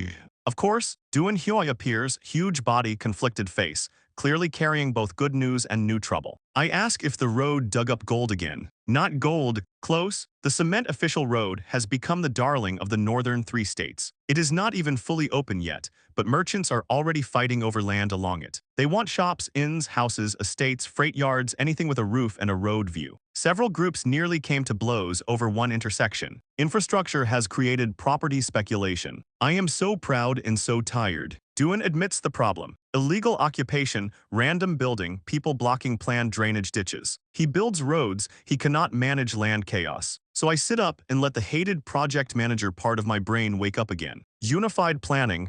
Immediately, Duan is to find Lin Rui. With Duan and Fang Jingheng assisting, they will establish a Yunzhou official road corridor land planning and management bureau. All land within 5 li along the road gets staked off and declared prince's estate property. No private occupation, sale, or construction. Then divide functional zones, commercial zones for shops and inns, storage zones for freight yards, residential zones, agricultural zones. Draw the plans clearly, and the best part, do not sell the land. Auction land use rights. Number the plots, categorize them, let the merchants fight legally with money, and we sit back collecting silver. Half the auction income goes back into road construction and post stations, creating a positive cycle. The other half goes toward my 2-story fish-watching pavilion by the pond. Downstairs, recliners for naps. Upstairs, a study full of storybooks and casual reads Yan collects for me. Also, everyone gets raises. Duan understands the important part immediately. Money comes in, benefits go up. He runs off like he can already hear silver hitting the treasury floor. I slump back inside. I did another big thing. But surely this solves the problem once and for all. Surely, this afternoon, I can finally investigate whether cantaloupe with soy sauce is a crime or a discovery. Cut back to Qin province, where Shen Shaoyang has just heard what Shen Rui wants. The chief clerk kneels in the study, sweating through his temples. The masked man stands in the shadows. Shen Shaoyang's voice is terrifyingly calm. The crown prince wants to audit my ledgers. Then the calm breaks. He smashes a silver cup of kumis into the floor and rages that a soft palace poet knows nothing about military affairs or accounts. But he understands the danger perfectly. Shen Rui does not care about the case. He wants to open Qin province's coffers, inspect military spending, count hidden soldiers, and pull Shen Shaoyang's fangs. The masked man says they cannot refuse. If they refuse, they look guilty. If a memorial reaches the capital saying Qin province blocked the imperial investigation, the situation becomes irreversible. Shen Xiaoyang hates it because the accounts are dirty. Phantom soldiers, exaggerated equipment losses, messy supplies. An audit is a civil official's knife, and he would rather face cavalry than abacuses. Then the masked man offers the counter. Let Shen Rui audit, but control how. Give him ledgers, mountains of ledgers. Open the rear army commandant's storerooms. Send every account book by cart to the guest house. Not just current records, old records, dusty records, cookhouse daily accounts, anything that can drown a human brain in paper. That way Qin province looks fully cooperative, and Shen Rui either refuses to examine them and becomes negligent, or examines them and spends years buried in moldy books. Shen Xiaoyang's eyes light up. Finally, bureaucracy becomes a weapon he can enjoy. He gives the order, let the crown prince enjoy the show. At the government guest house, Shen Rui sits by the window with a go board and tea when his aide rushes in excited. Shen Xiaoyang agreed to the audit. The aide thinks they have won. If the ledgers come, they find evidence. If the ledgers do not come, Shen Xiaoyang defies the imperial decree. Shen Rui only shakes his head. His third brother may be crude, but someone is guiding him. He will not simply hand over ledgers in a neat stack and invite them to read comfortably. He predicts a surprise. Right on cue, the courtyard erupts. The street outside the guest house is blocked by dozens of carts from the Jidushi residents. All ledgers, cart after cart, enough paper to bury a department. The aide fumes that this is not cooperation, it is insult. What does Shen Xiaoyang take them for? Accountants? Shen Rui does not panic. He looks at the endless line of carts and sees the move clearly. Shen Xiaoyang thinks he can hide a poisoned needle in a haystack and exhaust anyone who dares to search. But Shen Rui sits back at the go board, takes the white stone representing himself and places it at Tenjin, the center of the board. With one stone, the whole game comes alive. Then he gives the order. Tell third brother his kindness is appreciated. Unload everything. On the new cement road outside Yunzhou, I am officially inspecting construction. Unofficially, I am testing my custom luxury carriage. Lying flat on a full reclining seat, chewing grass, and judging the suspension like a retired emperor of naps. The road is smooth. The carriage barely bumps. The seat still needs to be wider, and Fang Jingheng absolutely needs to research spring steel next. Because if I am going to be forced into responsibility, I at least deserve premium shock absorption. Then hoofbeats smash my almost sleep apart. A dusty messenger rides beside the carriage with an urgent secret report from Qin province. Yan Hongxiu marked it as extremely urgent, which is usually code for your peaceful day has died before lunch. I crack the wax seal and read. At first, I am lazy. Then I am confused. Then I am fully awake in the worst possible way. Shen Xiaoyang has produced Bayan Core alive and forced him to accuse me of colluding with the Tianlang tribe. According to that fake confession, I planned the ambush, planted the evidence, and tried to provoke Tianlang into attacking Qin province. I stopped the carriage in the middle of the official road and swear so cleanly the fresh cement probably gains culture. I worked this hard to build roads, handle assassins, stabilize trade, and escape politics, and now my third brother is copying the worst office tactic in history. Fail your own project, then email every leader saying someone else's work caused the KPI collapses. No, absolutely not. I order the carriage back to the estate and summon Su Wenheng, Yan Hongxiu, Luo Cheng, Duanhua, and every manager to the council hall immediately. When they arrive, they see me at the main seat, covered in a little road dust, tapping the table. Thumpus, thumpus, thump. No jokes in the room yet. Just pressure. Yan distributes the intelligence report and the hall explodes. Su calls it slander and treason-level shamelessness. Luo Cheng half-draws his saber and offers to gather troops and rush to Qin province to take the witness's head. Very loyal, very direct, very much a solution that creates 12 more problems. Yan stays colder. She says Shen Xiaoyang knows the crown prince came to curb his power, so he threw out a witness to shift the battlefield from Qin province to Yunzhou. Su wants to petition the emperor and clarify the injustice. I ask what that achieves now. We write a memorial saying we are innocent, and everyone hears a guilty man defending himself. Shen Xiaoyang has a witness. We have outrage. Outrage has terrible evidentiary value. Duan, burning with anger and not built for subtlety, asks if we should just rebel. I tell him to rebel against his own big head. Then I look at the map. If we stay in Yunzhou writing explanations, we wait for other people to raid our house. If Shen Xiaoyang wants to play with witnesses, then fine. We play. Yan will dig up everything about Bayan Core. His background, his connections, his prestige inside Tianlang. Su will write an official document in my name to the Crown Prince's investigation team. I have heard that Shen Xiaoyang found a key witness. To prove my innocence, I am willing to set off for Qin province and confront that witness face to face. Everyone panics. Fair, Qin province is Shen Shaoyang's den. His troops control the city. Our men cannot even get near the center. But that is also why I have to go. If I do not appear, the dirty water keeps rising until it reaches my throat. If I go, Shen Rui becomes my shield. Even Shen Shaoyang would not dare touch me openly in front of the crown prince. After too much arguing, everyone finally withdraws. I slump back into the chair, rub my temples, and understand the truth. These people are not attacking my life first. They are declaring war on my retirement. Cut to Qin province, where Shen Rui has been buried under Shen Shaoyang's ledger mountain for 2 whole days. The guesthouse courtyard is still piled with cartloads of old accounts, moldy paper, cookhouse records, ancient ledgers, and enough dust to give a clerk a spiritual crisis. His aide is furious. Searching these accounts is like looking for one needle inside a mountain that filed taxes for 100 years. Shen Rui stays calm. The more Shen Shaoyang does this, the more guilty he looks. Then a guard enters with Yunzhou's official document. The idol prince is coming to Qin province to assist the investigation and prove his innocence. The aide drops his chess piece. Even Shen Rui looks up. He thought this game was between him and Shen Shaoyang. Now I have jumped onto the board by choice. The aide cannot understand why I would walk into a tiger's den. Shen Rui understands perfectly. I am afraid, but I am not stupid. If I stay away, the accusation drowns me. If I come, Shen Rui himself has to protect me. So he orders stronger security around the post house. Until he sees me, no one enters or exits freely. He also tells his people to watch the Jidushi residence, especially Bayan, because the so-called witness cannot have any accident before I arrive. The variable has entered the game, and chess players love variables when they think they can use them. Meanwhile, Shen Shaoyang is in a wonderful mood for about 5 minutes. He returns from patrol,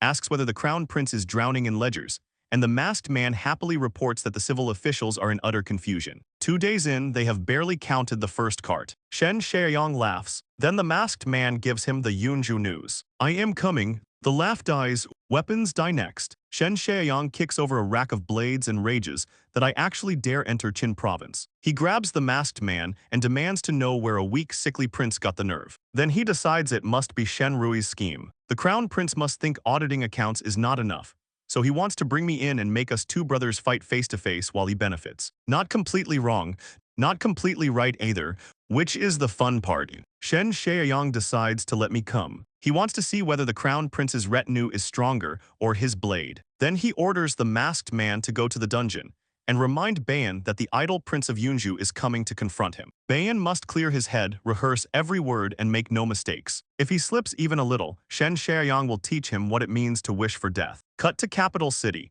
where Prime Minister Pei Jinglu hears the news while playing chess with his nephew from the Hanlin Academy. The nephew reads the secret report. Shen Shaoyang produced Bayan Kor as witness, accusing me of orchestrating the whole ambush. Then, after Yunzhou heard the news, I prepared a light carriage and small retinue to personally go to Qin province for confrontation. Pei nearly spits out his tea. Then he laughs. He expected a fierce tiger fighting a flood dragon. Instead, the sick carp everyone ignored has jumped ashore by itself. His nephew thinks this is absurd. Shen Shaoyang is shameless, and I am walking into a trap. Pei corrects him with the chessboard. Shen Shaoyang throwing out a witness has overturned the board, turning hidden schemes into a public brawl. It is crude but direct. And I am even more interesting because I do not argue over who flipped the board. I jump into the fight and challenge the biggest man there. It looks stupid, which in politics usually means everyone should check for the hook. Pei orders the crown prince's side to make the noise even bigger, and tells the censorate to prepare memorials impeaching Shen Shaoyang for disrespecting the imperial clan and harboring malicious intentions. The Pei family does not need to charge in. They only need tea, chairs, and a better view. Cut to Zichen Palace, where Emperor Shen Hongzheng stands alone under dim candlelight, watching the square of night sky framed by palace walls. He has already heard. Shen Shaoyang produced a witness. Shen Rui is stuck in Qin province. I am on the way there. The emperor knows exactly what this means. 3 sons are now on the same board, each pulling the northern case in a different direction. And somewhere under all of it, his sickly 7th son is no longer acting sickly enough to ignore. Back on the road to Qin province, my trip is much smaller than everyone feared. No army, no grand show, just a light carriage, Luo Cheng, and a small genuine guard escort. At the Qin province border, the black armored elite cavalry blocks the road. The captain says I may enter, but my men cannot. Shen Shaoyang has ordered that inside Qin province city, the black armored elite cavalry will protect both the crown prince and me. Translation, disarm yourself and step into the cage. Luo Cheng's face turns dark. I smile like I just received excellent service. Wonderful, third brother is so thoughtful. I tell Luo and the men to camp outside the city and rest. The cavalry captain short-circuits. He prepared for anger, protest, maybe a forceful entry. Instead, I thank him and follow the exact words of the order. When he hesitates, I ask innocently whether Shen Shaoyang's military order has some other hidden meaning. Now he has to let me through. Inside the carriage, I lie back down and hum. Honestly, I would rather enter alone. More soldiers mean more friction, and more friction means someone does something brave and inconvenient. Qin Province City is exactly what I expect from Shen Shaoyang. Closed shops, empty streets, armored soldiers every 10 steps. Rust, dust, and military pressure in the air. Bad user experience, zero retirement value. The carriage heads not to the Jidashi residence, but to the official inn where Shen Rui is staying. We stop 100 paces away because the street is blocked by a mountain of paper. Ledgers, dossiers, parchment, cart after cart. It looks like Qin Province moved its entire archive outside and gave it emotional problems. Shen Rui squeezes out through a narrow gap in the paper mountain to greet me personally. He grabs my hand with perfect brotherly concern and apologizes for not welcoming me properly. I point at the paper mountain and ask whether Shen Shaoyang moved the entire treasury here. Shen Rui says more than that. Shen Shaoyang sent old accounts stretching back over 100 years, calling it full cooperation. Petty trick, Shen Rui says. He has ways to handle it. Then he turns the concern on me,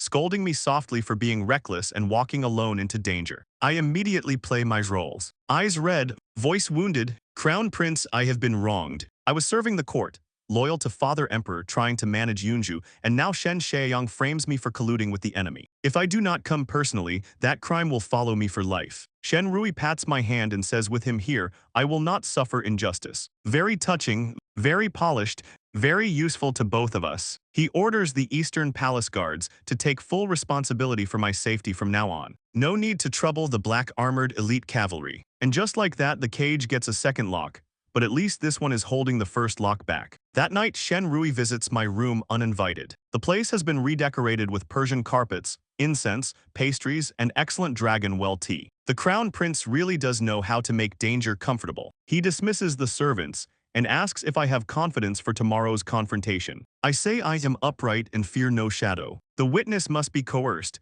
and once we face each other, the lie will collapse. Shen Rui says it may not be that simple. He has investigated Bayan Kor. The man truly is a Tianlang scout leader with prestige on the grasslands. If Shen Shaoyang dares make him accuse me publicly, he must have prepared carefully. Then Shen Rui asks the real question. Between me and the Tianlang tribe privately, was there really some transaction no one knows about? There it is. The gentle brother with the soft voice still brought a knife. I look shocked and hurt. Crown Prince, you do not believe me either. He quickly says that is not it. He only wants to prepare for every possibility before confronting Shen Shaoyang. So I give him the clean answer. Between Yunzhou and Tianlang, there is only border business. Every trade has records. It was all to enrich Yunzhou's treasury and lighten the court's burden. There is no collusion. Shen Rui relaxes, or pretends to. He tells me to speak truthfully tomorrow and leave the rest to him. No matter how eloquent the witness is, no matter how aggressive Shen Shaoyang becomes, I am not alone. He will stand by my side. I bow deeply and say I will follow his arrangements. Then he leaves satisfied. I look out at the crescent moon hidden behind dark clouds. Stand by my side. Beautiful words, almost musical, and all they really mean is this. Tomorrow, he wants me to stab Shen Shaoyang for him. The next morning, Qin Province turns the Jidashi residence main hall into a courtroom with weapons. The tiger skins and weapon racks are gone. In their place, 2 rows of black armored elite cavalry stand fully armored, halberds on the floor, murder politely arranged on both sides of the room. 3 seats are placed at the center. Shen Rui sits in the middle, gentle and dignified. Shen Shaoyang sits to the right, wearing dark combat clothes, saber at his waist, face already saying he wants this over before breakfast. I sit to the left, trying to look like a man who is still half asleep and definitely not about to gamble his entire reputation on one ridiculous trick. Shen Shaoyang pushes to begin immediately. Shen Rui agrees. Bring in the witness. Chains drag across stone. Bayan Kor enters between 2 jailers, dressed in a clean gray prison uniform, wounds treated, scars still visible at his neck and wrists. The man was nearly ruined a few days ago, but his grassland body is recovering fast enough to make normal people feel underbuilt. They shove him to his knees. Shenrui asks his name and orders him to tell the truth about the Black Wind Gorge ambush. Bayan raises his chained hand and points directly at me. He says everything was done by the idle prince of Yunzhou alone. My teacup shakes, I slam it down and jump up furious. Nonsense, slander, excellent opening performance from me, honestly. Very wounded prince, very believable. I might be wasted on government. Shenrui tells me to calm down and asks Bayan whether he understands the crime of slandering a prince. Bayan bows so hard his forehead hits the floor and swears every word is true. If he lies, he can suffer 1,000 cuts and never return to the eternal sky. Strong oath, also rehearsed until the edges shine. Then he gives the full story. He says 2 months ago, when Tianlang and Yunzhou opened border markets, he disguised himself as a caravan leader. At that time, my trusted commander Luo Cheng secretly approached him and gave him a box of gold. That detail catches me. Luo Cheng, they know his name. During real trade, Su and Yan handled official contact. Luo is usually at my side and never secretly negotiated with Tianlang. So Shen Xiaoyang's side did their homework, and they did it carefully. Bayan continues. He says Luo told him I wanted bigger business with Tianlang. Shen Xiaoyang's military power was my greatest threat, so I wanted Tianlang to stage a bitter stratagem with me. After the grain transaction, Tianlang would deliberately pass through Black Wind Gorge. My people would create the illusion of an ambush by Shen Xiaoyang's troops. If it succeeded, I would give Tianlang grain and ironware at a 30% discount. 30%? My good name is being murdered by a fake coupon. I slam the table and deny it. When did Luo meet him? When did I give gold? Shen Xiaoyang starts acting heartbroken, asking how I can still quibble with the witness and testimony right there. Shenrui tells everyone to let Bayan finish. Then he asks the core question. If this was only a staged play, why did all Bayan's companions die? And why did Bayan end up in Shen Xiaoyang's hands? Bayan roars that I tricked them. I promised no lives would be harmed, then sent people to kill them for real. His brothers died, he barely escaped into the Blackstone Mountains, and Shen Xiaoyang's patrol scouts found him. Then he collapses, sobbing into the floor. The testimony is disgusting because it is clean. It gives me motive. It explains the dead Tianlang men. It explains why Bayan survived. It paints me as someone who betrayed even his allies to frame his own brother. The room starts looking at me like I am already halfway to treason. Shen Xiaoyang stands and delivers a righteous speech about how he never expected his sickly, harmless younger brother to have such a poisonous heart. Very moving, truly. If I did not know he was the snake, I might clap for the scales. Then I stop being angry. I sit back down. I pick up my tea. I blow on foam that is not there. I take one slow sip and say the tea is good. The whole hall glitches. Even Shen Xiaoyang's prepared outrage gets stuck in his throat. Now we start. I ask Bayan a few small questions. First, he said Luo Cheng secretly gave him a box of gold. Correct, correct. Shen Xiaoyang immediately tries to interrupt, saying the confession is already clear and I am only stalling. Shenrui raises a hand and stops him. Since I have doubts, I am allowed to ask. So I ask what the box looked like. Carvings, lacquer.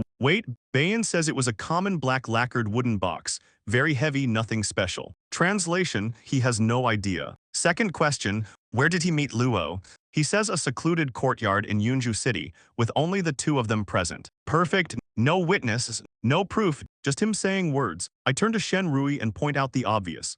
If this counts as evidence, I can also say Shen Xiaoyang came into my dream last night and confessed. Shen Xiaoyang nearly turns green. Then I set the real trap. In my opinion, Bayan never met Luo Cheng at all. So I request that Shenrui order Luo Cheng and my 50 guards into the hall. Let Bayan personally identify the man who secretly met him and gave him gold. If he recognizes Luo, I admit guilt on the spot. No complaint, no argument, but if he cannot, then his entire testimony is a frame-up. Now Shen Xiaoyang's face changes. He understands the danger too late. Still, he cannot refuse without looking guilty. Shenrui calmly asks if I have thought this through, because on-site identification is serious. I say yes. Right and wrong need a conclusion. I trust the Crown Prince's fairness. Beautiful line. Also, a rope around Shen Xiaoyang's retreat. Shenrui issues the order. Bring Luo Cheng and the 50 genuine guards into the residence. The waiting begins. Shen Xiaoyang sits with a teacup clenched so hard his knuckles whiten. Shenrui pours more tea,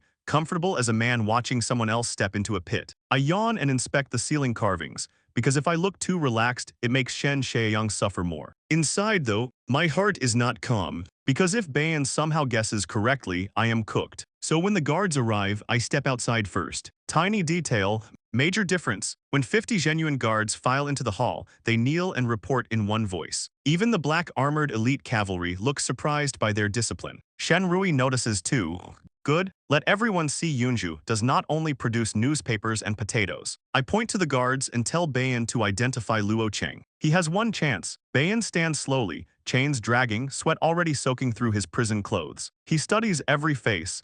He has never seen Luo. He knows it, so he starts guessing. At first, he looks at the man at the front, but that feels too obvious. Then he decides, I must have hidden the real commander deeper in the formation. His gaze lands on a medium-built man with a saber scar on his face and slightly unruly eyes. He points, that is the man who met me. The hall freezes. The scar-faced man blinks, steps forward, kneels, and reports his identity. Wang Daniu, mess chief of the Genuine Guard's 3rd Company. Responsible for cooking. The silence turns so awkward it should have been taxed. Shen Xiaoyang stands up first, unable to process it. The man repeats it.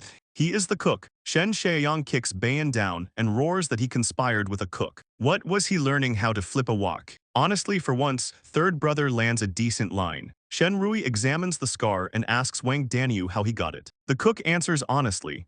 Last month, while chopping bones in the kitchen, the knife chipped and cut his face. I spit tea. I cannot help it. A battlefield-looking scar from a kitchen accident. Daniu, you absolute masterpiece. Shen Xiaoyang's face goes black. He accuses me of setting a trap. I ask how it is my fault when my men stood still, and Bayan picked wrong with his own eyes. Shen Xiaoyang tries to call it just one mistaken identification, and orders Bayan to look again. Bayan stammers, I sigh and ended. He does not know Luo Cheng. Then I call Luo in. The real Luo Cheng walks through the sunlight, steady and restrained, straight past the black armored elite cavalry and salutes me. Shen Xiaoyang stares at him, then at the cook, then at Bayan. His brain visibly crashes. And here is the trick, Luo was never in the lineup. When the guards arrived, I went out and told him to wait outside. Bayan could never identify the right man because the right man was not in the room. Was it risky? Yes. Was it fair? Please, this is a prince-on-prince frame-up trial. We left fair 3 ambushes ago. Shen Xiaoyang erupts, calls everything fake, draws his curved saber and points it at me. Shen Rui's voice cuts through the hall. 3rd brother, are you mad? Drawing a saber at your own younger brother in front of the crown prince. Are you planning rebellion? That word stops him. Not fully, but enough. I walk past Luo and stop 3 feet from the blade. Then I yawn, because sometimes the strongest defense is making your enemy look like the only person sweating in the room. I ask Bayan whether he is still sure he met Luo Cheng. He cannot answer. Then I ask the room if they still think I am guilty. Silence, only Shen Xiaoyang breathing like an injured beast. Shen Rui finally gives judgment. Bayan, as a foreign envoy, made wild accusations against a prince in open court. His crime deserves death. But since he may have been misled and used, he will be temporarily imprisoned until the mastermind is found. Then Shen Rui turns to Shen Xiaoyang and says his 3rd brother guards the border and has merit, but his ability to judge people still needs improvement. Polite wording, public slap. He says the case is full of suspicious points and must return to the beginning. As he leaves, he quietly orders his aide not to wait any longer. Start settling accounts. The courtroom is over. The audit war begins. After Shen Rui leaves, the hall deflates for exactly half a breath before Shen Xiaoyang's rage fills it again. The black armored elite cavalry shifts forward. Luo Cheng blocks me. The Genuine Guard fans out around us, hands on hilts. For one ugly second, Qin province nearly becomes a family reunion with casualties. I put a hand on Luo's back and step forward. Then I tell Shen Xiaoyang the play is over. If there is nothing else, I am going back to the guest house to catch up on sleep. The sword is nice, I add, but he should not let anger make him do something stupid. If Shen Rui cannot clean up the mess, my sleep will not be peaceful either. He asks if I think I have one. I tell him he misunderstood. I did not come to Qin province to beat him. I came to prove I did not do the disgusting thing Bayan accused me of. Now that it is proven, I should go home. The rest is his business. Please stop dragging his younger brother, who only wants to muddle through life, into his disasters. Then I leave. Behind me, Shen Xiaoyang finally roars and chops an ironwood table in half. Reasonable reaction. Bad furniture discipline. Outside the Jidushi residence, noon sunlight hits my face, and I breathe like a man released from a business trip dungeon. Finally, I survived the confrontation. I returned to the guest house and sleep so hard I missed the fancy lunch Shen Rui sent over. From noon to evening, I am gone from the world. When I wake, the sunset is red outside the window, and my stomach is demanding compensation. So I call Luo Cheng. Time to eat. I promised the brothers a proper meal. And today, after everyone risked their necks in Qin province, I am keeping that promise. At night, we go to a Huron tavern called Desert Wind in the south of the city. The city outside is cold and militarized. But inside the tavern, lights burn bright, people talk loudly, and a big copper pot bubbles with rich white lambone broth and spices. Finally, civilization in soup form. I show the guards how to swish thin slices of lamb in the boiling broth for just a few seconds. Too long and it gets tough. Then dip it in sesame paste, chive flour paste, and fermented bean curd. One bite, piece. I tell everyone to eat their fill. Anyone who does not eat enough is disrespecting me. The genuine guard relaxes and starts feasting. Only Luo Cheng stays upright, eating symbolically, eyes scanning the tavern. I put lamb in his bowl and tell him to relax. Work is work, life is life. Off-duty means off-duty. He says the place is crowded and complex, so he must confirm there are no threats first. Gold medal employee. When we return to Yunzhou, I am giving this man a raise, land, and maybe a house. Useful people must be treated well before they remember they can quit. We drink kumis. The guards cheer. For one night after chains, lies, ledgers, and prince-level nonsense, we just eat hot pot until the moon climbs high. I return to the guest house tipsy, warm, and smelling like lamb. I take a hot bath, change into soft night clothes, sit down, and prepare to brew tea. Then an Eastern Palace guard enters. A young lady is outside the guest house asking to see me. Her surname is tied to the Tang sect. She says she has important matters to discuss. My hand pauses over the teacup. Ning Qinglan, in Qin province. Already, the Tang sect's information network is fast. Too fast. I tell the guard to let her in. Ning Qinglan walks into the guest house still dressed in elegant shoe brocade, calm as ever, and greets me with even more respect than before. Then she compliments me for using one person's strength to toy with two princes in court. Great, the assassin organization sent fan mail. I ask how she heard so fast. That confrontation just happened. She says news spreads naturally when someone makes a scene at the Jidushi residence. Natural my foot. That means Shen Shaoyang's residence has more Tang sect ears than he realizes. And honestly, for a military stronghold, his information hygiene is embarrassing. She explains she had already left for Yunzhou to continue our previous discussion. But when she reached Qin province and heard I was here, she changed routes. Convenient, too convenient, but I am tired, full of hot pot, and not in the mood to wrestle with travel receipts. So I ask if she came to renegotiate the Heavenly Thunder deal. She says yes. The Tang sect elders have answered. Information, rare or supply at cost, and neutrality between me and Shen Shaoyang all still stand. On top of that, they offer one new piece of intelligence. Shen Rui's real purpose in Qin province. That gets my attention. She says the crown prince is not here just to investigate the Tianlong case. On the way, he secretly visited a retired former minister of revenue. In his inquiry team, besides Eastern Palace strategists and guards, he quietly brought more than a dozen top mathematicians from the Ministry of Revenue and the Department of Finance. So those dozen carts of old ledgers, they are not going to stop him. The Crown Prince came to find irrefutable proof that Shen Shaoyang embezzled military supplies and privately raised troops. Once he has it, he can legally force the emperor to strip Shen Shaoyang of military power, maybe even confine him. And my court performance today, that only handed Shen Rui the key to open Qin province's treasury doors. I sit back and let that sink in. So I was not just defending myself. I was the can opener.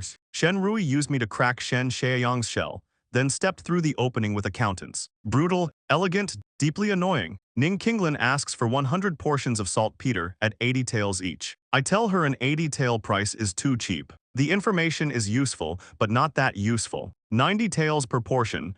She grits her teeth and accepts. Congratulations, Tang sect. You bought your dangerous powder ingredient at a discount, and I sold it while feeling insulted by politics. Everyone loses spiritually. Cut to the Jidushi residence that same night, where Shen Shaoyang is still burning from the humiliation in court. He paces in black robes, kicks over a bronze weapon stand, and curses his people for failing him. The masked man kneels and admits he did not expect me to take such a dangerous move, or for Shen Rui to cooperate so smoothly. Shen Shaoyang knows what really happened. Shen Rui did not cooperate out of brotherly love. He wanted to watch us fight, then profit. Now the witness is useless, I slipped away like an oiled fish, and the crown prince keeps pressing the ledger audit. The masked man suggests dragging things out with the mountain of accounts. Even if Shen Rui's people work day and night, they should take a year and a half to untangle all that old paper. Shen Shaoyang hates the idea. Delay tactics feel like a civil official's game, and he is a battlefield man. He wants to flatten the inn, not hide behind documents. Then a guard rushes in.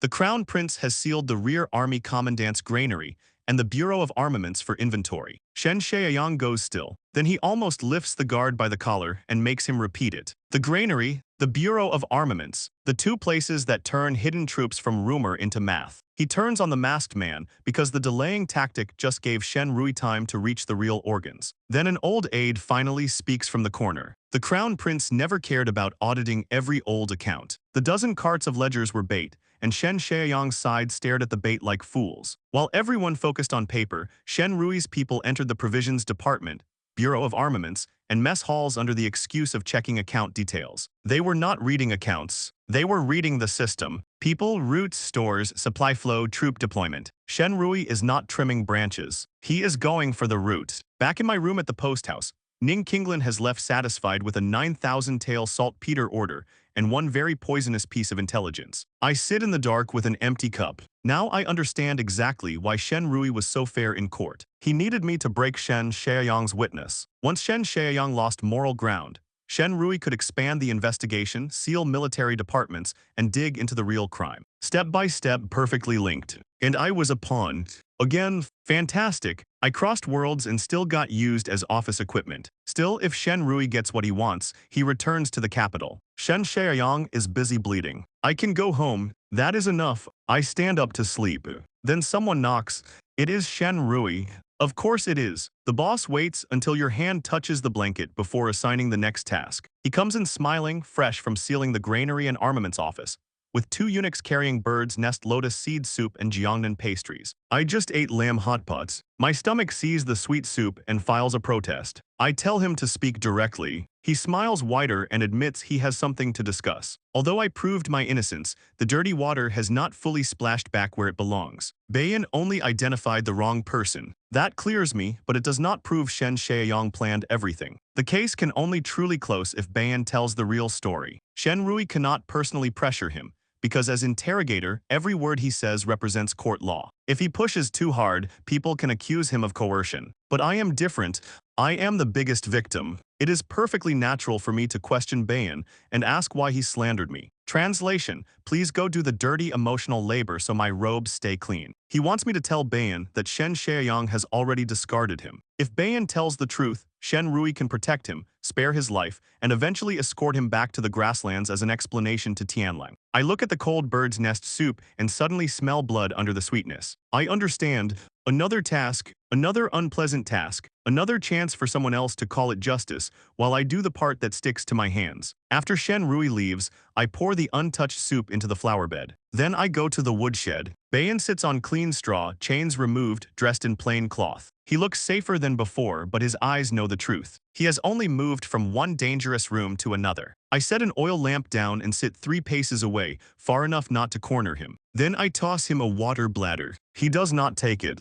He asks if I came to mock him or silence him. I tell him if I wanted him dead, he would not be sitting here talking. Besides, right now he is Shen Rui's precious witness. Touching him would only create trouble for me. Mocking's fine a little, because I truly cannot understand how a grassland scout leader believed Shen Shaoyang's crude story. Does Bayan really think my third brother, whose brain is mostly muscle and temper, can arrange such delicate framing? Bayan asks what I want. I say I just came to talk. Then I take out the intelligence Yan gathered on his fallen men. I read the names. The older scout from the Chilang tribe, 32, wife and 2 sons, eldest just 10. The young scout from the Black Sheep tribe, 27, unmarried, only son, elderly parents at home. Another name, another family, another life that did not end as a pawn until politicians made it one. With every name, Bayan shakes. Finally, he growls for me to stop and asks how I know this. I tell him how I know is not important. What matters is that they died unjustly. If he really wants revenge for them, he has to cooperate with me now. He stays silent when I ask whether Shen Shaoyang promised to spare him and send him back to the grasslands if he lied. Silence is answer enough. Then I ask if he truly believes Shen Shaoyang will let him go after using him. A living witness who knows everything. A piece of evidence that can bite back at any moment. No, if Shen Shaoyang sends him toward the grasslands, Bayan will die on the road. Then his brothers die for nothing, the true killer stays in the Jidushi residence, and maybe even uses those deaths for more benefits. For the first time, fear shows on Bayan's face. Not fear of death, fear that death will mean nothing. So I give him the path. Tomorrow, Shen Rui will question him again. Bayan must tell the truth. Who captured him, who killed his brothers, who forced him to lie. I cannot promise he goes home immediately, but if he tells the truth, Shen Rui becomes his protector, and Shen Shaoyang will not dare touch him. And I cannot bring his brothers back, but I can make the man who ordered their deaths pay. Then I leave. Bayan sits alone under the dim lamp, staring at the parchment full of familiar names. After a long while, he picks it up with trembling hands. And the wolf finally cries. The next morning, the Jidashi residence hall fills again. Same places, same people, different weather in the rooms. Shen Shaoyang arrives in a more imposing black robe with gold-threaded python patterns. Acting like today is just another formality. Shen Rui sits in the center, gentle face, deep eyes. I bring my own soft cushion from the inn and calmly settle it on the hard official chair before sitting down. Yesterday, I was the defendant. Today, I am VIP audience. If anyone had offered melon seeds, I would have accepted. Shen Rui orders Bayan brought in. Bayan enters pale, bloodshot, and sleepless. Shen Rui tells him this is the final chance. What he says today becomes the conclusion of the case. Bayan raises his eyes. Then he says yesterday's testimony was a lie. The hall detonates. He says he never had private contact with me, never accepted one tael of gold from me. And the Black Wind Gorge incident was entirely orchestrated by Shen Shaoyang. Shen Shaoyang captured them, killed his brothers, tortured him, and forced him to falsely accuse me in court. Bayan swears it before the eternal heaven, then kowtows until his forehead bleeds. Shen Shaoyang snaps. He draws his saber and lunges to kill the witness in court. Luo Cheng moves first. Steel meets steel with a sharp clang, sparks flying as Luo blocks the strike. In court, Luo says coldly, "Please maintain your dignity." That line should be embroidered on his future housewarming banner. Shen Rui stands and finally drops the softness. "Third brother, are you mad?" Drawing a saber during an official inquiry, trying to kill a witness in front of the crown prince. "Are you trying to rebel?" Shen Shaoyang shouts that Bayan was incited by me, then accuses Shen Rui and me of colluding. Bad move. Shen Rui's face turns cold. Now Shen Shaoyang has framed a brother, committed violence in court, and slandered the crown prince. Then Shen Shaoyang makes his last stand. Even if Bayan recants, that is only another testimony. What evidence proves Shen Shaoyang is guilty? Shen Rui smiles. The knife finally comes out. He orders his aide to bring the item. The aide unrolls a yellow brocade-wrapped ledger.